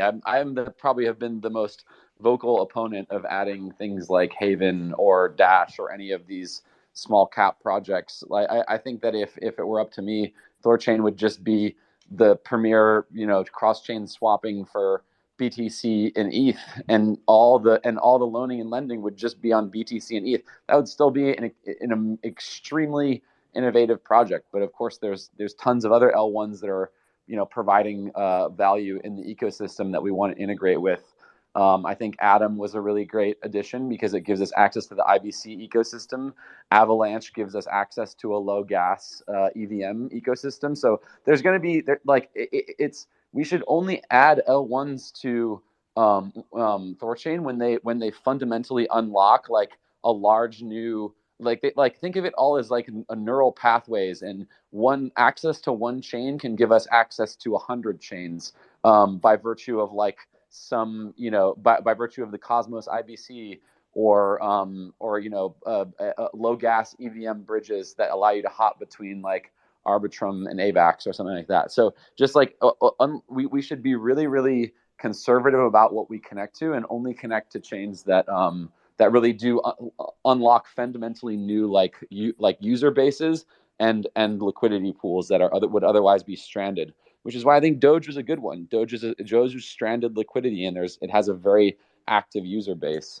So yeah, I mean, like right now, if it were up to me, I would just say like we should just nuke Bitcoin Cash, probably nuke Litecoin, because I mean nothing really is happening there like in terms of development. Although they do have a privacy thing that would be kind of cool. But then just add BSC, and then yeah, just kind of wait on other things. But yeah, we should talk about impermanent loss protection. Do we have time to talk about that today? Do you guys want to get into that? There's other people who have questions to ask, so I think we can wait on ILP right. for a bit. Yeah, why don't we wait till next week? I'll probably have the ADR up for that by then. Yeah, a lot of thoughts there, I'm sure. Yeah, and then now there's some good solutions that we can come up with too. Like now that the solutions are all right here, it's just a matter of like deciding which one to take. So I think we're in a good spot for that. Okay. Let's go on to Shock Rocket. Hey, I think Ken was here before that. Oh, hey Ken. Hey guys, how are you? Yeah, so I watched Chad's landing design YouTube video. First of all, like, thank you for everyone's efforts. Like, it's just been amazing to see this team working like more ambitiously than ever in this bear market. Really, just want to say that. There are really like cool parts about the design that I like. It's a design that I've like kind of studied previously, but needed a refresher. One thing that I want to sort of go through is when you take out a loan and then you close your loan. Let's say your loan is net inflationary. Where does the like inflated like rune supply end up? Do they end up in the pool at the end of the loan payment, or could someone remind me that? Yeah, it effectively goes into the pool, and then out goes the BDC or whatever the original collateral they put in. And so yeah, effectively it ends up in the pool. Okay, I see. Okay, was just curious about that. So the part that I really like about this design is like it's very counterintuitive. It's that like the depth is always in stables, and then basically like if your collateral is below stables, you're never going to pay back your loan, which is like pretty much like so like in this terrible like a bear market situation. All of that liability like isn't felt by the protocol because it's never gets realized. And then on the upside, now like under normal circumstances, Rune is a smaller market cap than like the rest of the pools usually, so it should in normal circumstances outperform. But like the only thing that's sort of bugging me is like we have to be, I think, cognizant of like any like hacks or stuff like that are now like more sort of have like uh, um, like amplified impacts on people's behaviors. Like if, for example, Rune sort of underperforms in a bull market, like there are now like added risks, right? Like one, like Rune is getting emitted like into circulation more faster, and then like ILP is another thing, but like you can see how ILP and this like rune minting can like happen all together, and so like they sort of have an amplified impact. So I think like ILP will be a crucial with this design, like how we think about this. Yeah, those are like my initial thoughts. Generally, I really like the design under normal circumstances. I think it's gonna perform great. I'm quite excited. It's just these like in the very edge cases, I think there are more now. Like THORChain is like pretty much becomes more vulnerable to these like edge case situations, I think. Yeah, I mean, I think that's a fair way of looking at it, like an honest way of looking at it. I think the hope is that in those scenarios where these edge cases are happening, edge cases are kind of edge cases. They're only around for like 1% of the time, and the other 99% of the time we're in the normal cases, which is where everything is like going quite well. And so the assumption is that in that 99% of the time when Rune is being deflationary on these loans and being inflationary on the edge cases, which is like maybe 1% of the time, that it's fine. Like the vast majority is still being deflationary, some are being inflationary, but the vast majority is still being deflationary, and so the network performs quite well even in those scenarios, like as a whole. The question is always about the aggregate and like how does the network perform as an aggregate rather than in the edge case scenario that you're voicing about.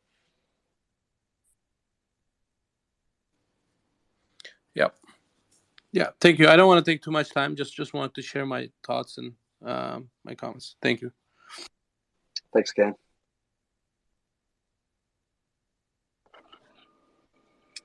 Cool. Yeah, let's go to Shock Rocket. Hey, a long time listener, first time caller. Kudos to Chad and the team. Love the team, love the project, love the lending design, love that y'all are turning the world upside down. It's all very, very cool stuff. I know the lending has been in the idea phase for a while and is on at least its second iteration. What all would need to happen for the idea to get greenlit as a let's move forward on it? Has any development been started yet? And what would be like best case, worst case as far as timeline goes for when it might actually go live? Yeah, so development's already started on it. I've opened up a PR myself that does the derived asset code and logic, which is open right now and will probably be merged in the next few days or week or so. There's probably maybe one or two, possibly maybe three more PRs that need to be done in order to make this feature kind of complete. My estimation on when this will be like ready to go after like testing and validation and all that kind of stuff that we'll do on StageNet will probably be sometime like Q1. That's just my personal opinion. I think that's a reasonable time frame for launching this thing into the wild, and then we'll start to see how everything goes, how everything performs. Awesome. Appreciate you. No worries. Nakamoto-esque. Hey, great spaces yesterday. Thanks for coming on. Hey, appreciate it. Yeah, just thought I'd come on to chill out and see what was going on in the world of Thor. Yeah, I mean, not much to add apart from yesterday. I did talk to some people about how realistic it is to increase the consensus size from less than 100 to say 1,000 or something. And some people said that's it's going to happen at some point, but low priority. But yeah, just love the project, really. Yeah, I mean, to be honest, I personally would disagree with that sentiment. Like, I don't think we'll ever see 1,000 just because we are limited by the Tendermint protocol itself and how many that one can support. I think the most we've ever seen Tendermint actually do in reality is about 250 nodes. But even if it wasn't that limitation and we could actually technically go to 1,000, I would doubt we'd see that just because of the amount of room that's required to run a node is so high and the competition so high that there's just not enough people who have that much room to be able to even run nodes to begin with. So I doubt we'd ever get to 1,000. I think we'll be at 100. We're close to 100 now. We might go to like 150 at some point into a bullish future, but I don't think we'll really see anything larger than 200. To be honest with you. Chad, just for context, on his space yesterday, I was throwing out some crazy ideas about how we could, if we needed to scale, like if security became such a limitation that like Bitcoin just like couldn't, we couldn't stuff enough Bitcoin into the network to satiate all the demand. I was saying we could potentially spin up like THORChain subnets, which basically use like a different kind of rune and basically like beam that. Or basically use IBC to beam rune to like a Bitcoin THORChain subnet that like only validates Bitcoin transactions and pools additional Bitcoin, and then you'd just be able to swap the synthetic Bitcoin from that network like a canary network into the main network. But I mean, it's obviously still ideation, but I do think that there are ways to scale THORChain, like if the security budget gets completely maxed out.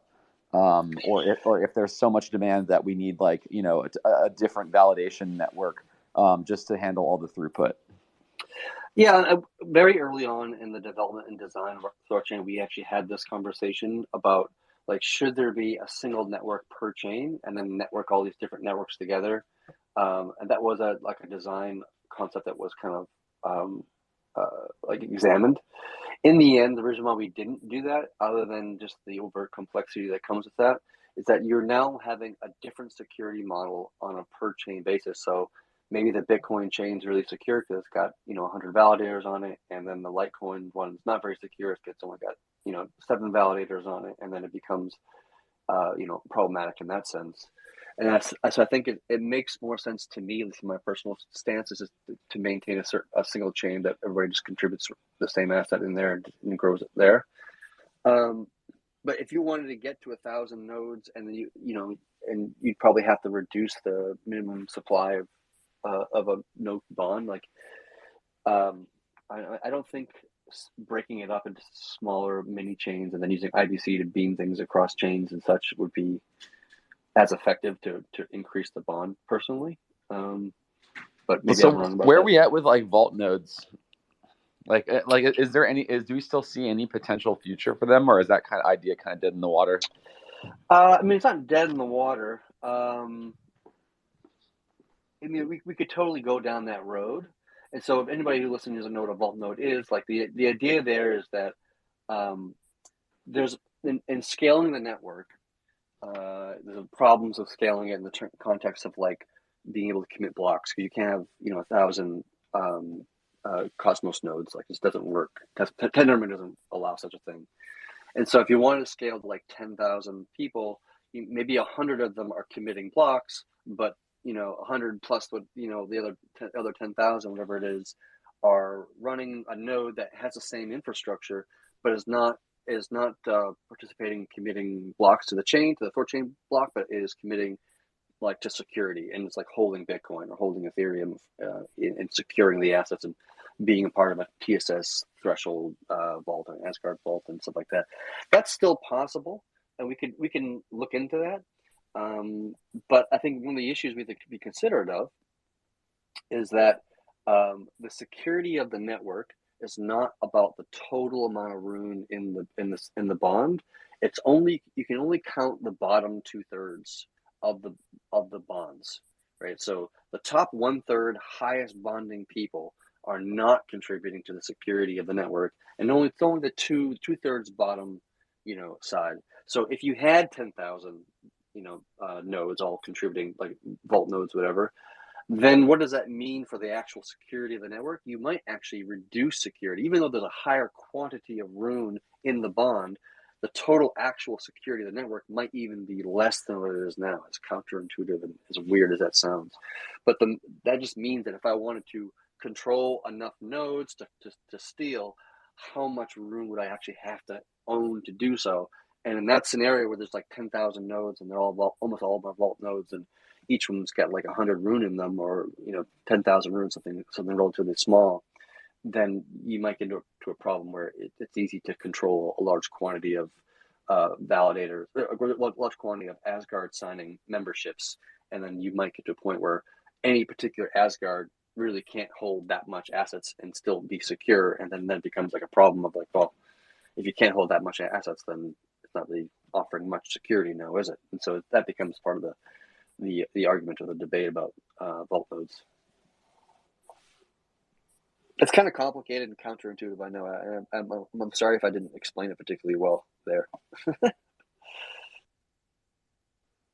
Yeah, I mean, I guess the motivation of my question was just that, in the long term, I mean, if you're talking about having a protocol that's still going to be around in 50 years, probably having 80 nodes or 100 nodes isn't going to cut it long term, but it's probably not.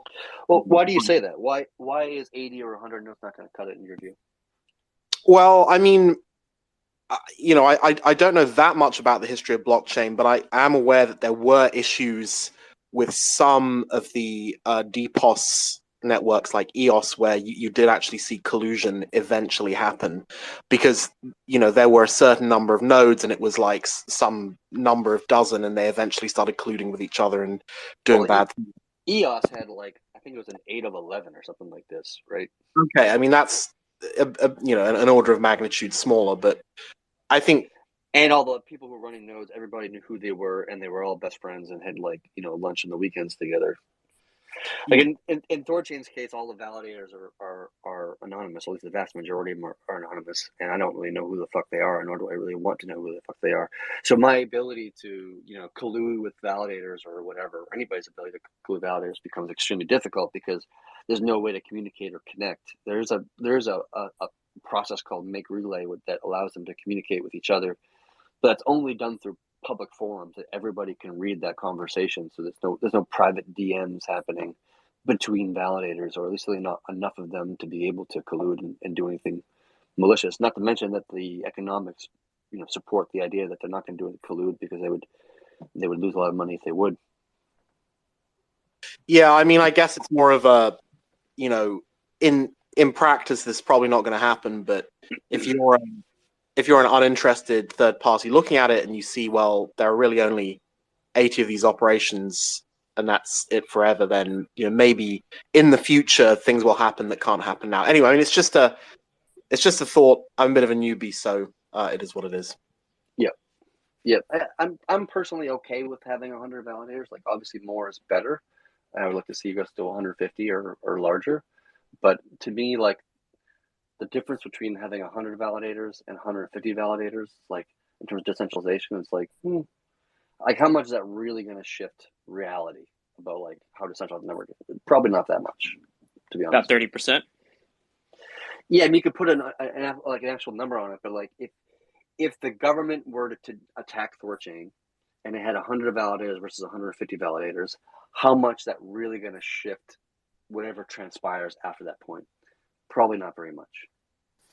Right. The thing is not always linear, right? Like, having 20 nodes is probably more than twice as decentralized as having 10 nodes, in a sense, or having 50,000 nodes isn't really twice as secure as having 25,000 nodes, right? Like, it doesn't really scale linearly in terms of just what's required to collude and things like that.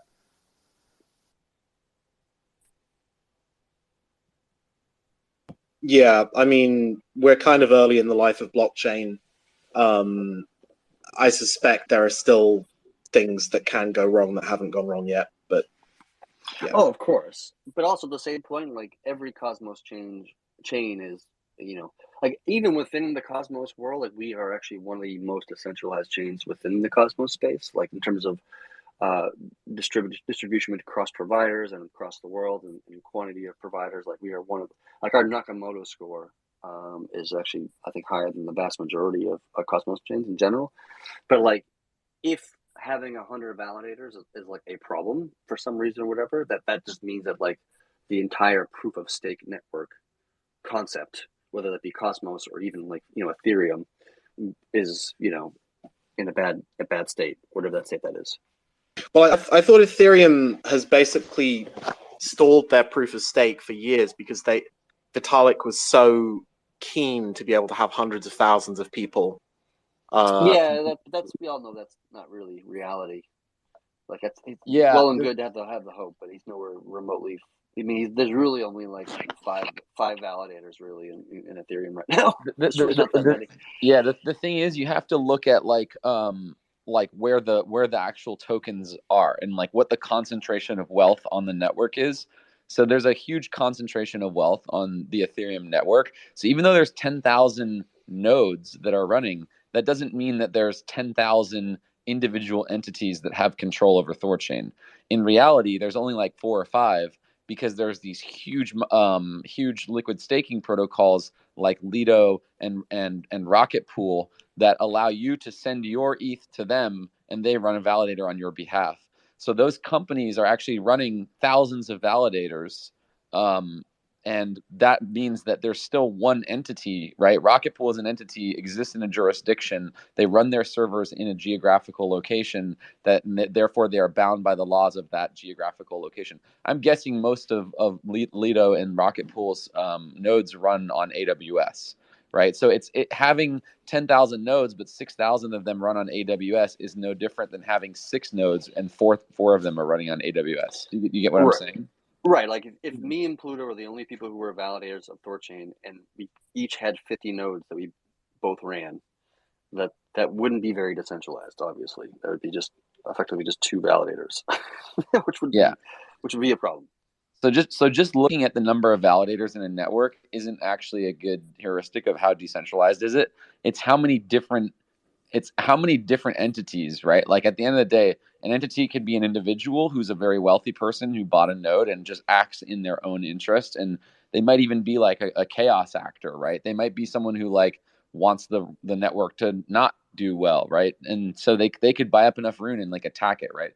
But the network is more decentralized, having less people that are like really like if you get down to it, individually like exerting power over the network, right? So it like at the end of the day, you could have I think THORChain is cool because of how like anonymous and the fact that we don't know, like I have a good idea of like who some of the validators are, but like we don't know who all of them are.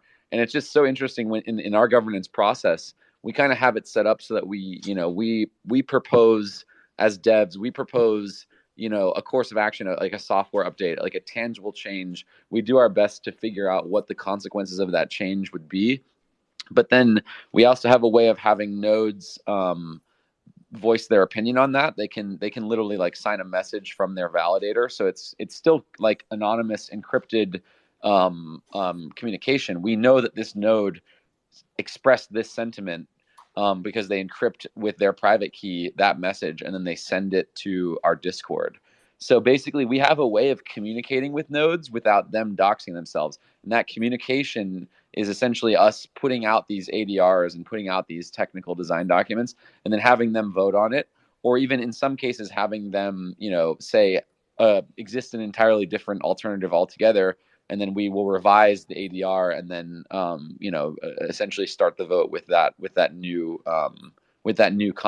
option. So I think THORChain has one of the most sophisticated governance systems, and it maintains anonymity. It keeps people really accountable to one another. Like you have to come with good reasoning if you want to like convince these people who you have no idea who they are. It's easy for me to convince someone, hey, vote for my proposal to fund my thing or whatever, if I'm like buddies with them and we both we both have been working on this project forever. But like we don't, Nine Realms doesn't have influence over any validators other than like the ones that we run for our customers. And so we'll tell our customers, even when Nine Realms does we proxy all our votes out. So even when and we're running somewhere in the neighborhood of 24 validators on the network, but when there's a vote on something important, we proxy that out to our customers, and we tell them, hey, based on our read of the situation, here's how we think that you should vote. But we've had people vote against what we've told them to as well. So even in that sense, the decentralized nature of the decision making of the network is still disparate, and it's spread out, and it's not controlled by any one entity. So in that way, like I think that the Ethereum, for example, it doesn't even rank as well as THORChain in terms of true decentralization. You still have Consensus and Vitalik, who have a ton of the wealth and ETH concentrated, and therefore they have a huge say in how the network is actually run and how it's developed. So I would love if someone did like formal analyses of these things of governance in blockchains from like an extremely objective perspective, and had a really, really good methodology of presenting the research, because I find this subject in particular to be fascinating, and I think that it's going to be the subject of a lot of scrutiny. And I think the way THORChain is setting itself up is positioned to be on the good end of that scrutiny. Yeah, that's what they call the Nakamoto coefficient. That's kind of its point, is to objectively measure the level of decentralization of any particular blockchain, whether it be Bitcoin or THORChain. And THORChain does quite well on that measurement. But even the Nakamoto, the Nakamoto coefficient doesn't take into account like human structure, organizations, and structural things. Like Consensus essentially operates as sort of a mafia of sorts, right? Like they have it should. I mean, it takes into account like Bitcoin pools, for example. Like that's considered to be a single entity in its ability to like censor things or whatever. Oh, it does. I didn't realize. Yeah. That's why the Bitcoin score for like Nakamoto is like 3.8 or something like this. The last time I looked, or something like this, just like not that great. And I think THORChain's at like 5.6, I think, or something like this. Who does those rankings? Who does that research and decides that? I mean, it's not that hard to calculate it. I mean, you can just look at the Bitcoin pools. You can look at the number of THORChain validators, or the number of unique bond addresses to figure out how many unique individuals are running nodes, blah blah, and like you can do all that mathematics. It's actually not that hard to throw together. Yeah. It's big blockchain, man. It's easy to create the perception of, if I wanted to gain the system by sending bond to a new bond address for every single validator I bonded, we could easily do that. So I think there's a bit of a delta between the facts that you can just look up on chain and what the actual reality is, and I would love to see more people doing research. We can't know the actual reality. Like, we have no mechanism to do so. So we just go on based on the data we can collect. That's the best information we have, right? Like, I don't know. Does it, like, Nine Realms use the same bond address for all the nodes, or does it use different addresses on each node? It's not. No, it's not. It's neither. But I think there's a way to do that. I know it'd be interesting if you want to get into the chain analysis. You could look at like the THORChain pre-mine, see all of the, the nodes that went to the team. Not the rune that went to the team, and then whether they actually like use that to bond nodes. I feel like this type of in-depth research is possible for any chain, but I think that there our I'm just saying that our methods of calculating this type of stuff are still extremely primitive. And I just think it'll be the area of a lot of research going into the future. Fair enough.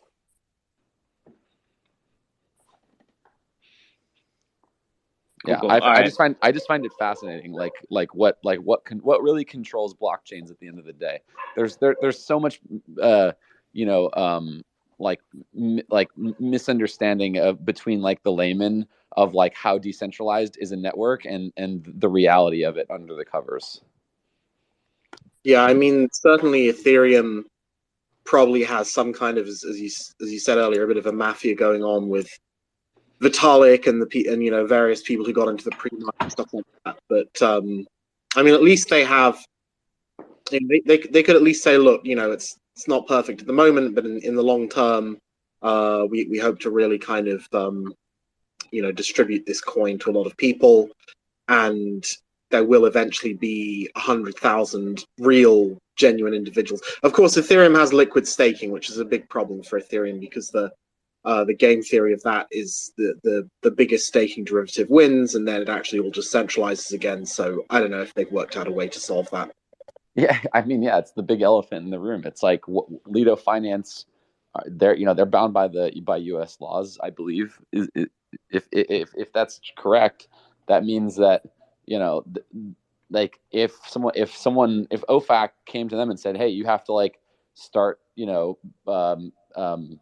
basically censoring transactions from these addresses, like they would more or less be compelled to do that. And if 2/3 of the node operators on the network have to start censoring transactions, then you've effectively censored the network itself, right? So I could see how it could be quite easy to censor Ethereum. And there are people who there are entities that are already attempting to do that. Like, I think that's something that we see happen, but we'll see. Yeah, I think Coinbase is actually one of the biggest validators of Ethereum, and it's also an American company, so it's under that same jurisdiction. Yeah. Still have a few people requesting for questions. Let's go to Crypto Scholar. Hey, everybody on the THORChain team and listening. Thanks for all the work. I had a couple, maybe a quick point, a quick question, and maybe a follow-up. I think the discussion on decentralization is really great. I think one thing that doesn't get brought up enough about the THORChain protocol, I brought it up on Nakamoto's stream yesterday, actually, was the concept of churning and ragnarocking the consensus. I think this is 100% unique in the POS ecosystem, and also the fact that it's anonymous delegation and not on-chain delegation. These eliminate, I think, a tremendous range of or a tremendous amount of long-range attacks on the protocol. And I can't see how this doesn't make it heads and shoulders above all the other proof of stake models that are out there. So this is like a big plus for the THORChain protocol. I think I said it yesterday, where I believe that, people or organizations looking to develop sophisticated DeFi protocols will implement some kind of similar approach. The other maybe quick question I had is I think I came into the call a bit late. I know there was discussion on lending, but discussing this on the Twitter channels here, and I think it's a good concept, and I understand it.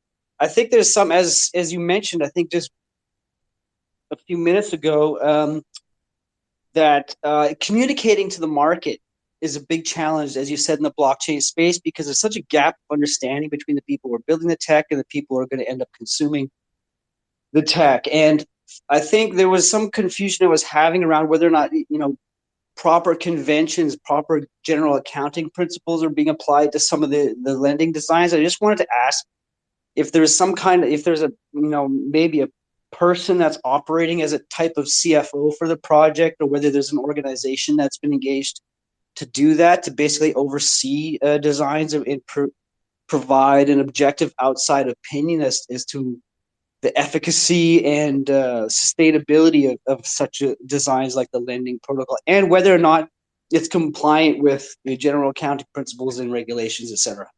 And then maybe a quick follow-up. I can take this one. So the idea that that there's any principles that established accounting principles that can be applied to this design is, I don't see how that's possible. It's so utterly new and innovative that I don't, you can't read about in a textbook how synthetics and lending are supposed to work, and how derived assets, right? These are literally concepts that that Chad and the core team have literally sent down from the heavens and blessed us with. Now, Nine Realms, as a somewhat independent, we're still technically an independent entity, right? We came onto the scene after THORChain had already been invented, and so we sort of act as this third party that's sitting here and vetting these things. The core team says hey, we freaking literally got hit by a lightning bolt of genius insanity, and it's our job as Nine Realms to essentially go and start picking it apart. So there exists that sort of semi I won't call it adversarial, but there's this sort of that we are the entity that is challenging with scrutiny some of these ideas, and I think part of the reason why it's gone back and forth for so many iterations is just this healthy dialogue that is being facilitated between our teams and their teams, and all of these dialogues happen out in the open in the developer Discord. So we have all of these people ranging from traditional finance professionals, mathematicians. There are some brilliant people that come and jump in and are working on contributing to this lending design. So I think overall, sort of the design is very much out there. It's being vetted by a lot of people. But I think one of the difficult things in this ecosystem is getting your designs vetted. It's almost impossible to know whether there's some obscure attack vector, or whether some mathematical genius will be able to figure out how to manipulate your protocol to extract value from it. That's really that's the nature of the industry that we work in, is that the people that are smart enough, or the people that are qualified enough to actually come up with those attack vectors and to do those audits, they're not sitting here getting paid a measly 100K or 200K or however much, whatever you think would be a good amount to retain some official or some auditor or some person. However much they're getting paid, there's more money for them to be earned hunting protocols like Avi does. And so you're never going to be able to pit an organization like that against someone like Avi. So really all that we can do is have a robust bug bounty program where we pay out, and hopefully there are some white hats out there that are smart enough to to poke holes in this thing, and if they do, we'll pay them out. And if not, that's it's just our confidence and our understanding of the system and our rigorous research collectively as a team and as a community that we have to basically come to the table saying we believe in this. But I don't think that there's any third party entity that can, put their seal of approval on something that's like so new and innovative. They just don't exist, and they don't have the requisite understanding of THORChain, of THORChain's design to be able to actually to have a criticism unless they're really close to it. So that's just Chad, you can go off. Go ahead. Yeah, I was just gonna say, like, the person in charge of making sure this all works and such, or reviewing it is you, Crypto Scholar. Like, it's really, it's Pluto, it's Crypto Scholar, it's Chad THOReau, it's myself. It's like it's the community's job to. This is why we talk about it publicly. It's why we don't just implement it and secretly and just like push it through and forcefully. Like, we don't do that, obviously. We talk about it. Myself and other people come together with ideas and concepts of how we can improve the protocol. And then we float it publicly to the community for everybody to read it, understand it, ask questions, like debate it, whether it be through Twitter or through these spaces or Discords or whatever. And then at the end of it all, we just kind of determine as a group and as a community whether or not this makes sense to do or doesn't make sense to do. And that means, like, we didn't do the original like THORFi design that we originally floated like 10 months ago, just because the market's changed and people's opinions changed on like algo stables, for example, and and we backed off and we did something else, and we came up with this new lending design. We came up with the Savers design that was more agreeable to the community. Like, that's really the process. Like, it's up to the community to validate these things, not so much looking to some third party.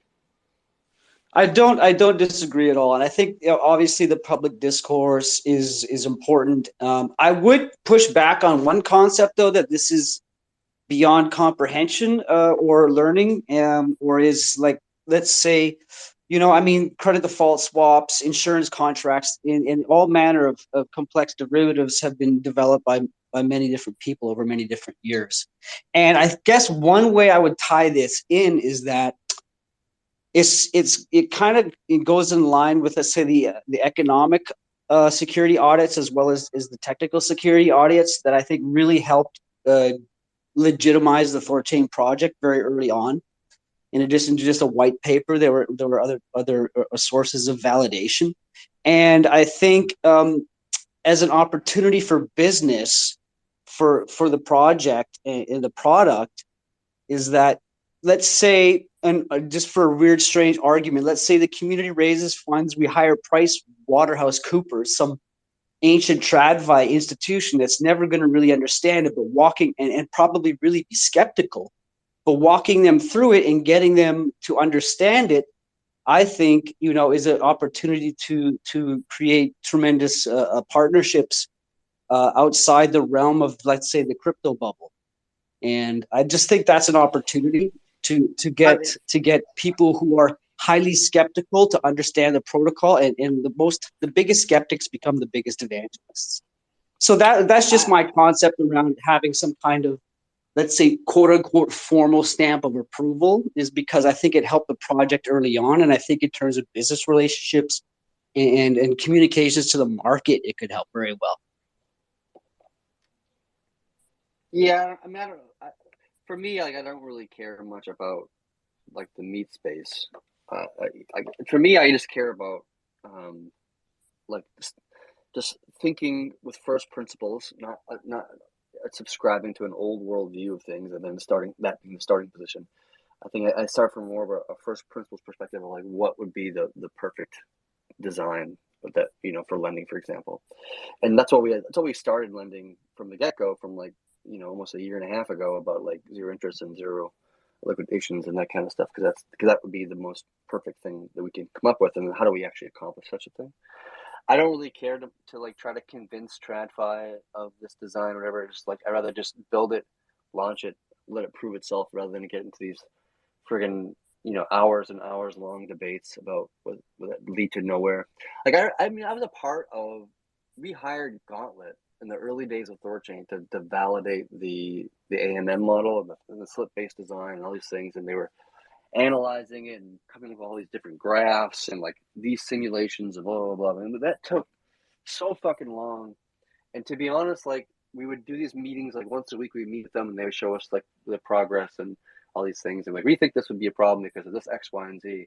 And then myself and another person would be like, well, not really, because you didn't really account for this and that and the other thing. And like, oh yeah, we didn't really think of that. Like it was constantly just trying to like curve them back onto the road because they just weren't even fully understanding some aspects of the design, even themselves after a year of conversations and whatnot. It just became just like a huge time suck, and I honestly it ended up just not providing much value in the end of it all. So for me, I'm just like, I just want to think about it, let it put it out in the world. People can challenge it, ask me questions, tell me why I'm wrong, and if I'm wrong, then explain it to me, and maybe I am wrong. Like, and we can try something else. But like in the end, we built something, we designed something I think we're very proud of, or we're very bullish on, and we want to try it, put it on the world, and see if it works, see if it floats. And if it doesn't, then we'll go back to the drawing board. And if it does, then we've revolutionized lending in a significant way. Well, there's, it's 100% agree with that also, because of course it is revolutionary, and this has never been done. It's a holy grail achievement, but there's also a distribution problem. Right? Just because we build it doesn't mean they're going to come. And part of that is communications. And general accounting principles in mathematics is 1,000-year-old field, going pre-abacus. So I don't necessarily think we should just say we don't want to figure out a way to communicate to people who come from understanding finance in the way it's been understood for many, many centuries. And when there maybe it just is a matter of coming up with a better way of communicating the exact same mechanism, right? But I don't want to go to those TradFi people and try to explain to them what it is that I'm trying to do or what we're trying to do. It's not your job. It's not your job to go to those people and to tell them and to explain it to them, right? And I think this is an incredibly productive conversation. But I think it's important to remember who is responsible to different people in this. In you can think of it sort of like, I'm not going to say as a pyramid. You can think of it. Don't think about it as anything, okay? Right? There's different people that have different essentially responsibility to different people in this network, right? The developers are responsible to the protocol and to the node operators specifically, because the node operators are the ones that run the network itself, provide the security, right? So essentially, this is a dialogue between the developers, the community, and the node operators to decide what's best for the protocol itself. And so right. that is a process that we've seen works really well. And then from there, it's the responsibility of people who have a vested interest in THORChain itself. You could call them bag holders, you could call them early adopters, you could call them community members, whatever you want to call that group of people. It's their responsibility, if they want to receive traction to THORChain and to these ideas and get people to start using them, to get builders of product in the community on board with those concepts, to get the Thor swaps of the world, to get the Coinbases, the trust wallets, to get all the people who would actually potentially take this idea and present it to their users. It's our job to go and communicate that to them. And so I think what Crypto Scholars is saying, is pointing out here is super important, is that we have to have a line of communication to people to explain to them across all gamuts of industry, across the crypto ecosystem as well as the TradFi ecosystem. If we really truly want adoption for this, it's important that we be able to go out and have those conversations. But I think it's important to delineate between the building of features and then the propagation of features, and those are, I think, fundamentally different roles that need to be played. So I think that like, from the perspective of Chad as a developer, yes, I get that you don't need to have those conversations. Like you should focus on like, proving it to yourself and proving it out to us, because realistically, we're the ones that are going to have to go out into the ecosystem and explain to all these people why they should build a lending product on top of it, right? But so I guess I'm just saying it is good to not think that it's like the protocol's job or the core dev's job or even Nine Realms' job to like try to solve all of these problems. But there's going to be different people sort of in the conversation whose job it is to go out and do that. And so it's just important to have the conversations, and I think that we're doing a good job of it.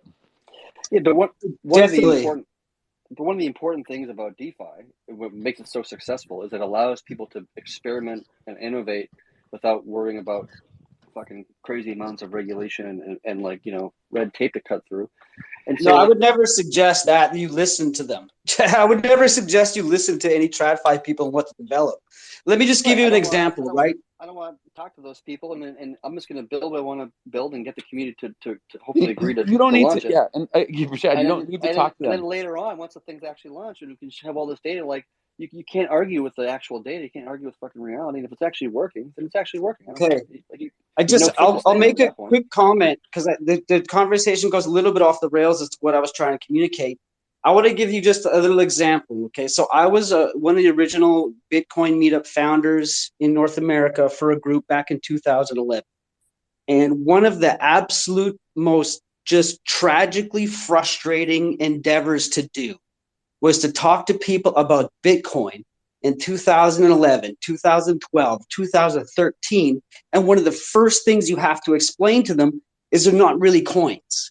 Right? You're not sending money from your device to another device. You're signing a transaction and you're registering that transaction in a ledger. That's not a system of coinage.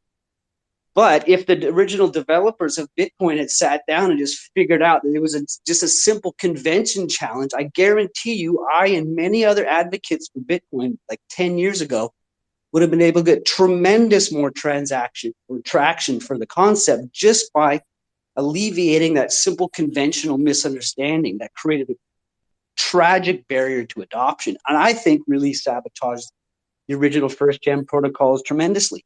And I would never suggest to a developer, I'm a developer, I'm an engineer, I know, I would never listen to an accountant or somebody outside of tech on how to design an actual technical feature. But in terms of communicating that to the market, I think that's where we have to just understand that there are people out there who have no clue what is going on with this tech, and the adoption of blockchain technology in the broader space is all about communications. And that's just my only suggestion. Yep. Like we just take a step back and think is like, how do we communicate to like parents who have mortgages or college students coming out of college, you know, what this is really about, and using, you know, just standard conventions and means of communication can tremendously eliminate a lot of the barriers to adoption. Yep. Thanks, Crypto Scholar. And that's one of my personal goals, and that's kind of what we do on these spaces, trying to communicate with people about what THORChain offers. And you know, we do this very often. Going from we do these spaces like we did yesterday. Like we had a great space just talking about THORChain from like the ground up, like the fundamentals, the basics of it, and then you know, we have these more in-depth spaces where we go into Q&As about things that aren't currently released, discussing it, debating it, and also adding on to a little bit of what Pluto said earlier. Can I just jump in real quick? I just want to say I completely agree with you, Crypto Scholar. I think that it's so important how we communicate and how we influence the public perception of the products that we're building. And I would personally take you up on that. If you wanted to sit down with somebody with me and someone from my team and someone from, you know, PricewaterhouseCoopers, I would absolutely take the time to explain to them all of this stuff and work with them. I think that I you know, it's like not everyone wants to do that, but I think that you'll find that there are people on this project who would be interested in having those conversations, because I think there is a lot of wisdom that we can gain from TradFi and from people who have, you know, been working in capital markets for, you know, decades. Yeah, I'm happy to engage on that. I'll follow up after. Thanks everybody for allowing me to speak. Thanks to the team. Keep up all your hard work. Can I add something? Thank you, man. Sweet. Thank you. Yeah, Muna? Yeah, I just want to like add something to the earlier conversation, and I totally kind of like agree with Crypto Scholar and Pluto, because I also kind of like get where Chad is coming from, because he's a developer, and there's kind of like something different about the THORChain protocol, in the sense that something else is meant to be built on top of it. You know, it's like the community is kind of like different, in the sense that you also need developers, but at the same time, you kind of like need TradFi finance people, business people who are going to like sort of like fund that. You know, it's like THORChain, yes, is decentralized, But like, for example, from my point of view, I'm not American, and the decentralization for me just means that I can build something centralized in my country on top of it. So maybe everything isn't going to be decentralized in that sense. Maybe you kind of like need TradFi people.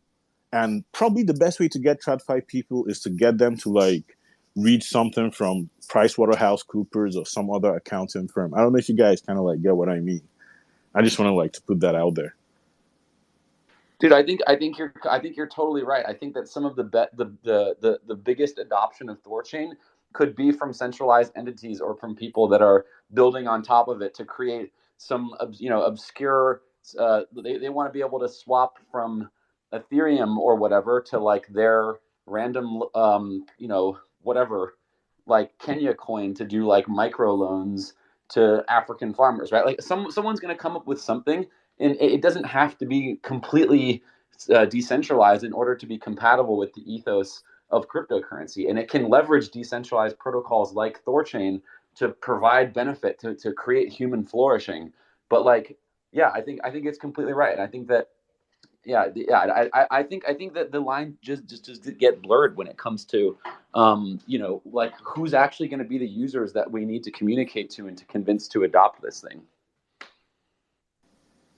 I really do think that the users aren't going to be like normal people. It's probably going to be organizations or most likely startups. I don't know if you get like probably not just developers or people already in the crypto space. Because like watching like Chad's video about THORFi, he was talking about how you could get a loan with it, how you can buy a car with it. Like you don't necessarily need to be into crypto to kind of like build something that leverages THORChain to be able to deliver that to people. But you'll probably only do that if you kind of like saw some accounting report or like saw something in mainstream media. And I think we should probably like, I don't know, find a way to like market more like mainstream TradFi people to get on this. Yeah, thanks. Yeah, I think that will come over time as people build more trust in the THORChain protocol. And I think personally, I think it'll take years for people to be able to know that they can trust THORChain to be able to say, oh yeah, I'm going to get this 0%, this no interest, no expiration, no liquidation loan, and know that their collateral will forever be safe with it and take a long-term loan out on it. Like a lot of these things really do just take time. And we're making all the connections that need to be made in the industry, in the TradFi world and in the DeFi space to make that happen. So the seeds are all being planted, and it takes a while for these plants to grow, but we're getting there. Thanks, Muna. Let's go through just the speakers that are on the stage, and then that'll be it. So let's go to Juggernaut. Hey. Hey. Everyone, can you hear me? Yep. Yeah, I'm just talking for a friend, 5 years old, and so please, ED5 mod. Just a remark about crypto scholars discussion. I agree of a lot of things, that one thing is seems important for me, that there are different category of users. When you use your Visa, you don't want to know how it works. You just want to see it work, and that's all. For example, when you want to go deeper, it's yourself. You have to go deeper. Okay. I just want to go 1 mid hour before. I believe that Pluto has touched a very important point earlier. A while ago, THORChain asked an absurd but relevant question on Twitter: why TVL will never reach 100 billion dollars? The answer is simple. It means $1 billion per node.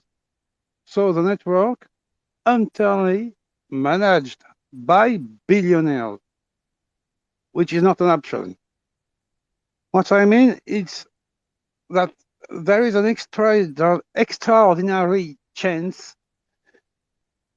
There is time, a lot, to update. If the network is managed by 100 billionaires who are all aligned with the ethos of open, transparent, decentralized finance, I'm okay with that. Exactly. What I meant is that we got a chance, an extraordinary chance. There is time, a lot, to update Cosmos SDK, Tendermint, and upgrade machine. I don't know if it's what is first necessary. There is certainly a way to do better. This is also valid for Tor likes. Of course, Maya protocol first. I'm talking about the future, of course, not about communism or anything else. We already discussed the topic of running more than 100 validators today. We don't have to revisit that subject again. Okay, thank you. Yeah, thanks. You can go back and listen to the recording, and it's all there. And also, there was discussion on the space yesterday from that. So when this gets uploaded to YouTube later with transcripts, you can just like search for the word and just scroll through and go exactly to where we're talking about validators, if that helps you. And let's get the last question from Patrick. Hey. Hey, thanks again for having me on twice up here. Oops, didn't mean to put my hand up. Sorry. So I just wanted to mention, actually, it's not really a question. I guess it's kind of a question, a little bit of a comment.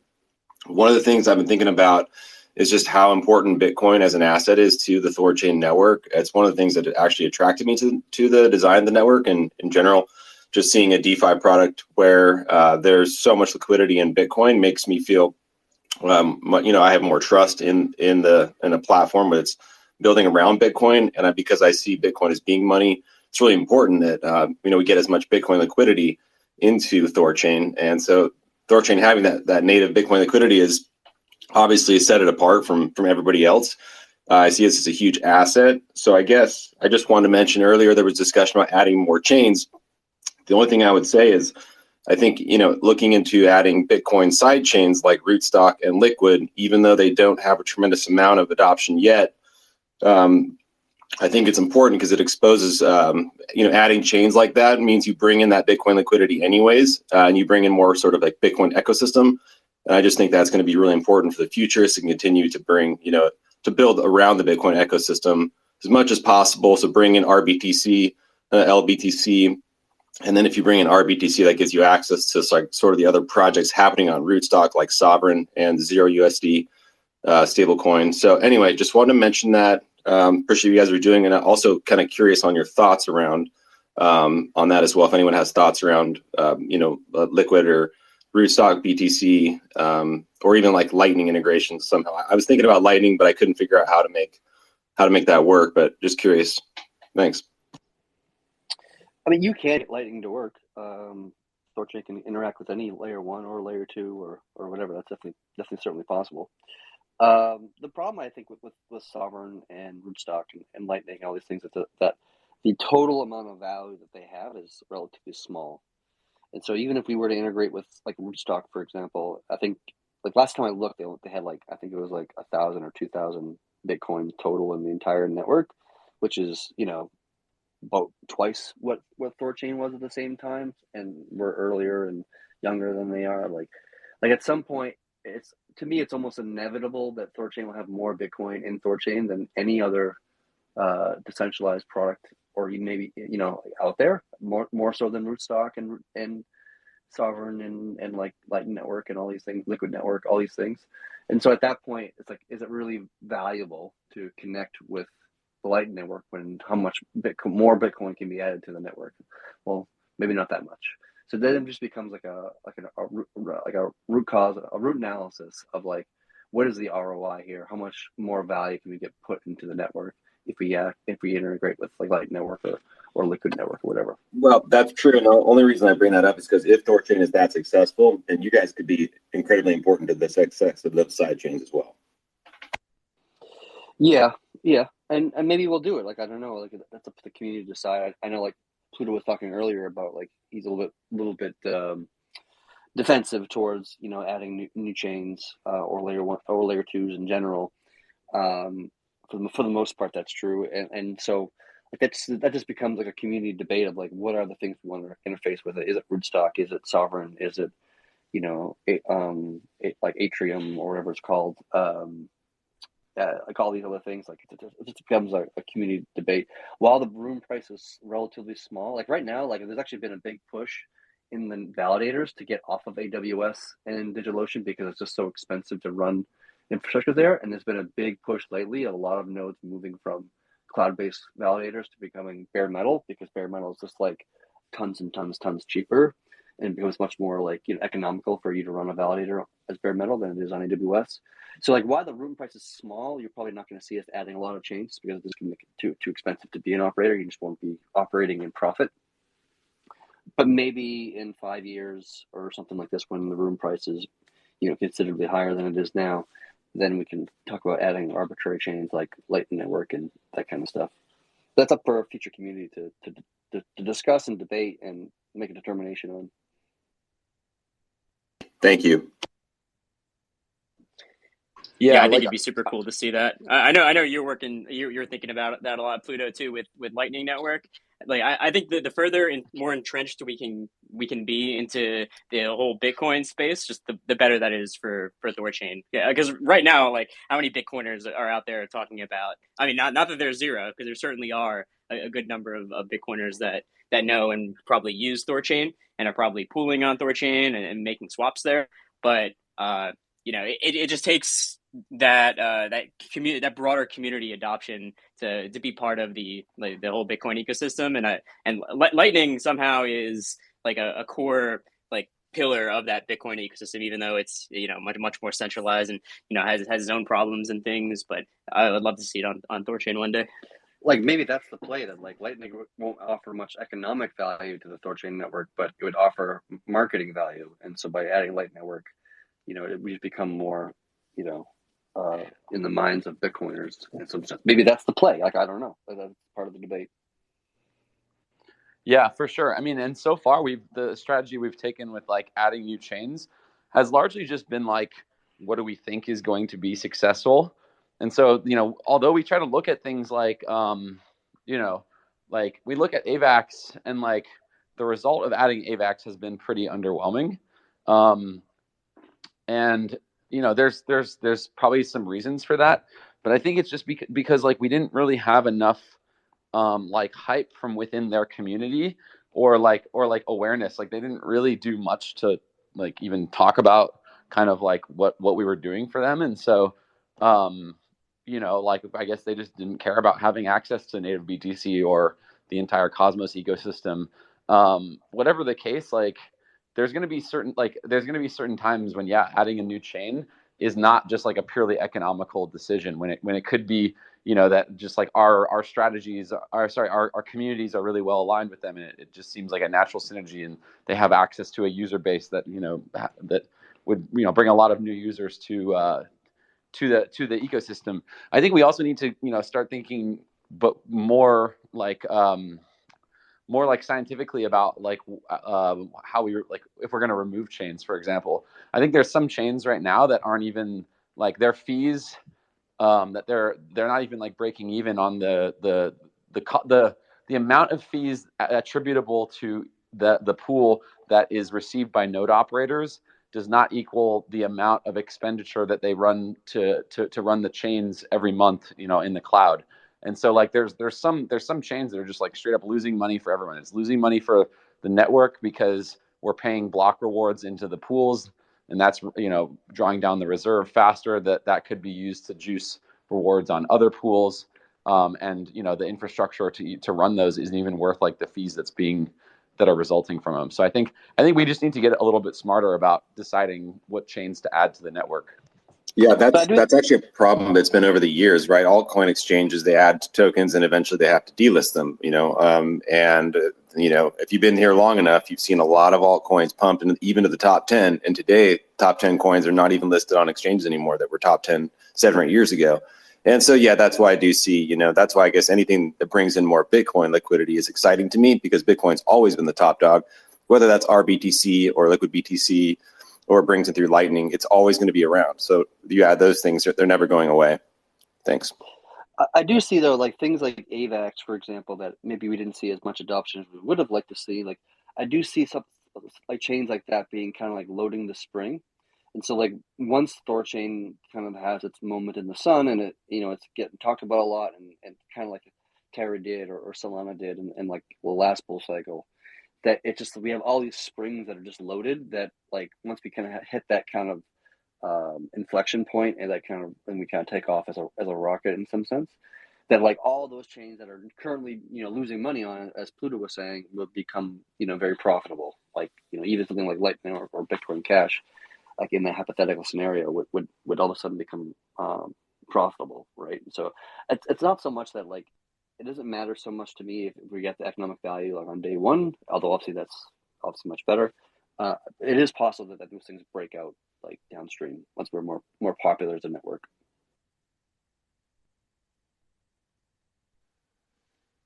Cool, guys. Great space today. Thanks everyone for coming on. This will be on YouTube in a couple hours, and yeah, we'll have more spaces talking about lending. So if you didn't get to ask your question today, sorry about that. And we'll have plenty more spaces in the future. So just keep an eye on the Twitter, and you'll see when new spaces are coming out. We'll do things on Discord and here on Twitter. Other than that, any closing thoughts, guys? That's it for me. I say everybody just keep reading about lending and like studying it, and ask me questions on Twitter or jump on the Discord or whatever. I'm happy to answer as many questions as I possibly can to make sure that our community is as informed and educated on this topic as much as possible. So keep on like poking at it and asking questions, and the better you understand it, the better it is for the community, for sure. Wow, Chad, that's quite a departure from your usual attitude. What do we do? Ship it. No, I can't believe you just said we should. I can't believe you just said we should read and like review things. No, I've always been that way. I've always explained every major feature that came out. I think with you, I always tell you to ship it, because you and the rest of the Nine Realms team is asking, hesitant and like just dragging your feet sometimes, and it's a little bit frustrating at times. But I'm just like, come on, guys, we've been talking about this for 3 fucking months now. I mean, like, come on, let's just move forward here. Well, you have to. Us smooth brains need some extra time to get hit by the lightning bolt. But when it hits, this is what literally happens every time we have a new feature on THORChain. When it hits, it hits, man. Nine Realms is like immediately they're like against it, whether it be savers or lending or like synths or any of these things. And then I had to fly out to fucking Denver or fly out to Austin and sit in a room for 9 fucking hours and explain this shit ad nauseum to the Nine Realms team, and then they finally understand it and they finally get it and they finally see the value and see where it works. It's just Chad. It's just a smoke screen because we like hanging out with you so much. We want to see you more. All right. I mean, I'll take that as a compliment, I suppose. I'm still mad we didn't do pool spaces, guys. Yeah, too bad. Dude, that would have been awesome. We should. I know. I was looking forward to the pool spaces, but I forgot I had a flight I got to catch. We were gonna do a live stream from inside of a pool, but then Chad, we woke up and we were so pumped to do it, and Chad literally like left a note on the dresser and was like, "See you later." Yeah, we were gonna like get masks at the store so everybody could like keep their non-doc status and just like party in the pool. And then we had this like there's a super hot girl that was like managing the house or whatever. I can't remember her name, whatever. Chad. And we were gonna tell everybody that I was Lena.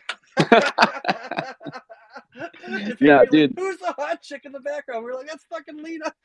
Dude, That would have been the best troll Oh my ever. god, that would have been so hilarious. I had such a sweet unicorn pool floaty picked out for that too. Oh, dude, it would have been so epic. I would have I'm so sorry we didn't actually able to put it together because I was laughing my ass off so fucking hard about this idea. That was Pool Spaces V1. We need to get to Pool Spaces V8 before we ship it. So it's going to be a little while. Yeah, nice. All right, guys. Later. Always a Thanks, pleasure. guys. Great space. Peace.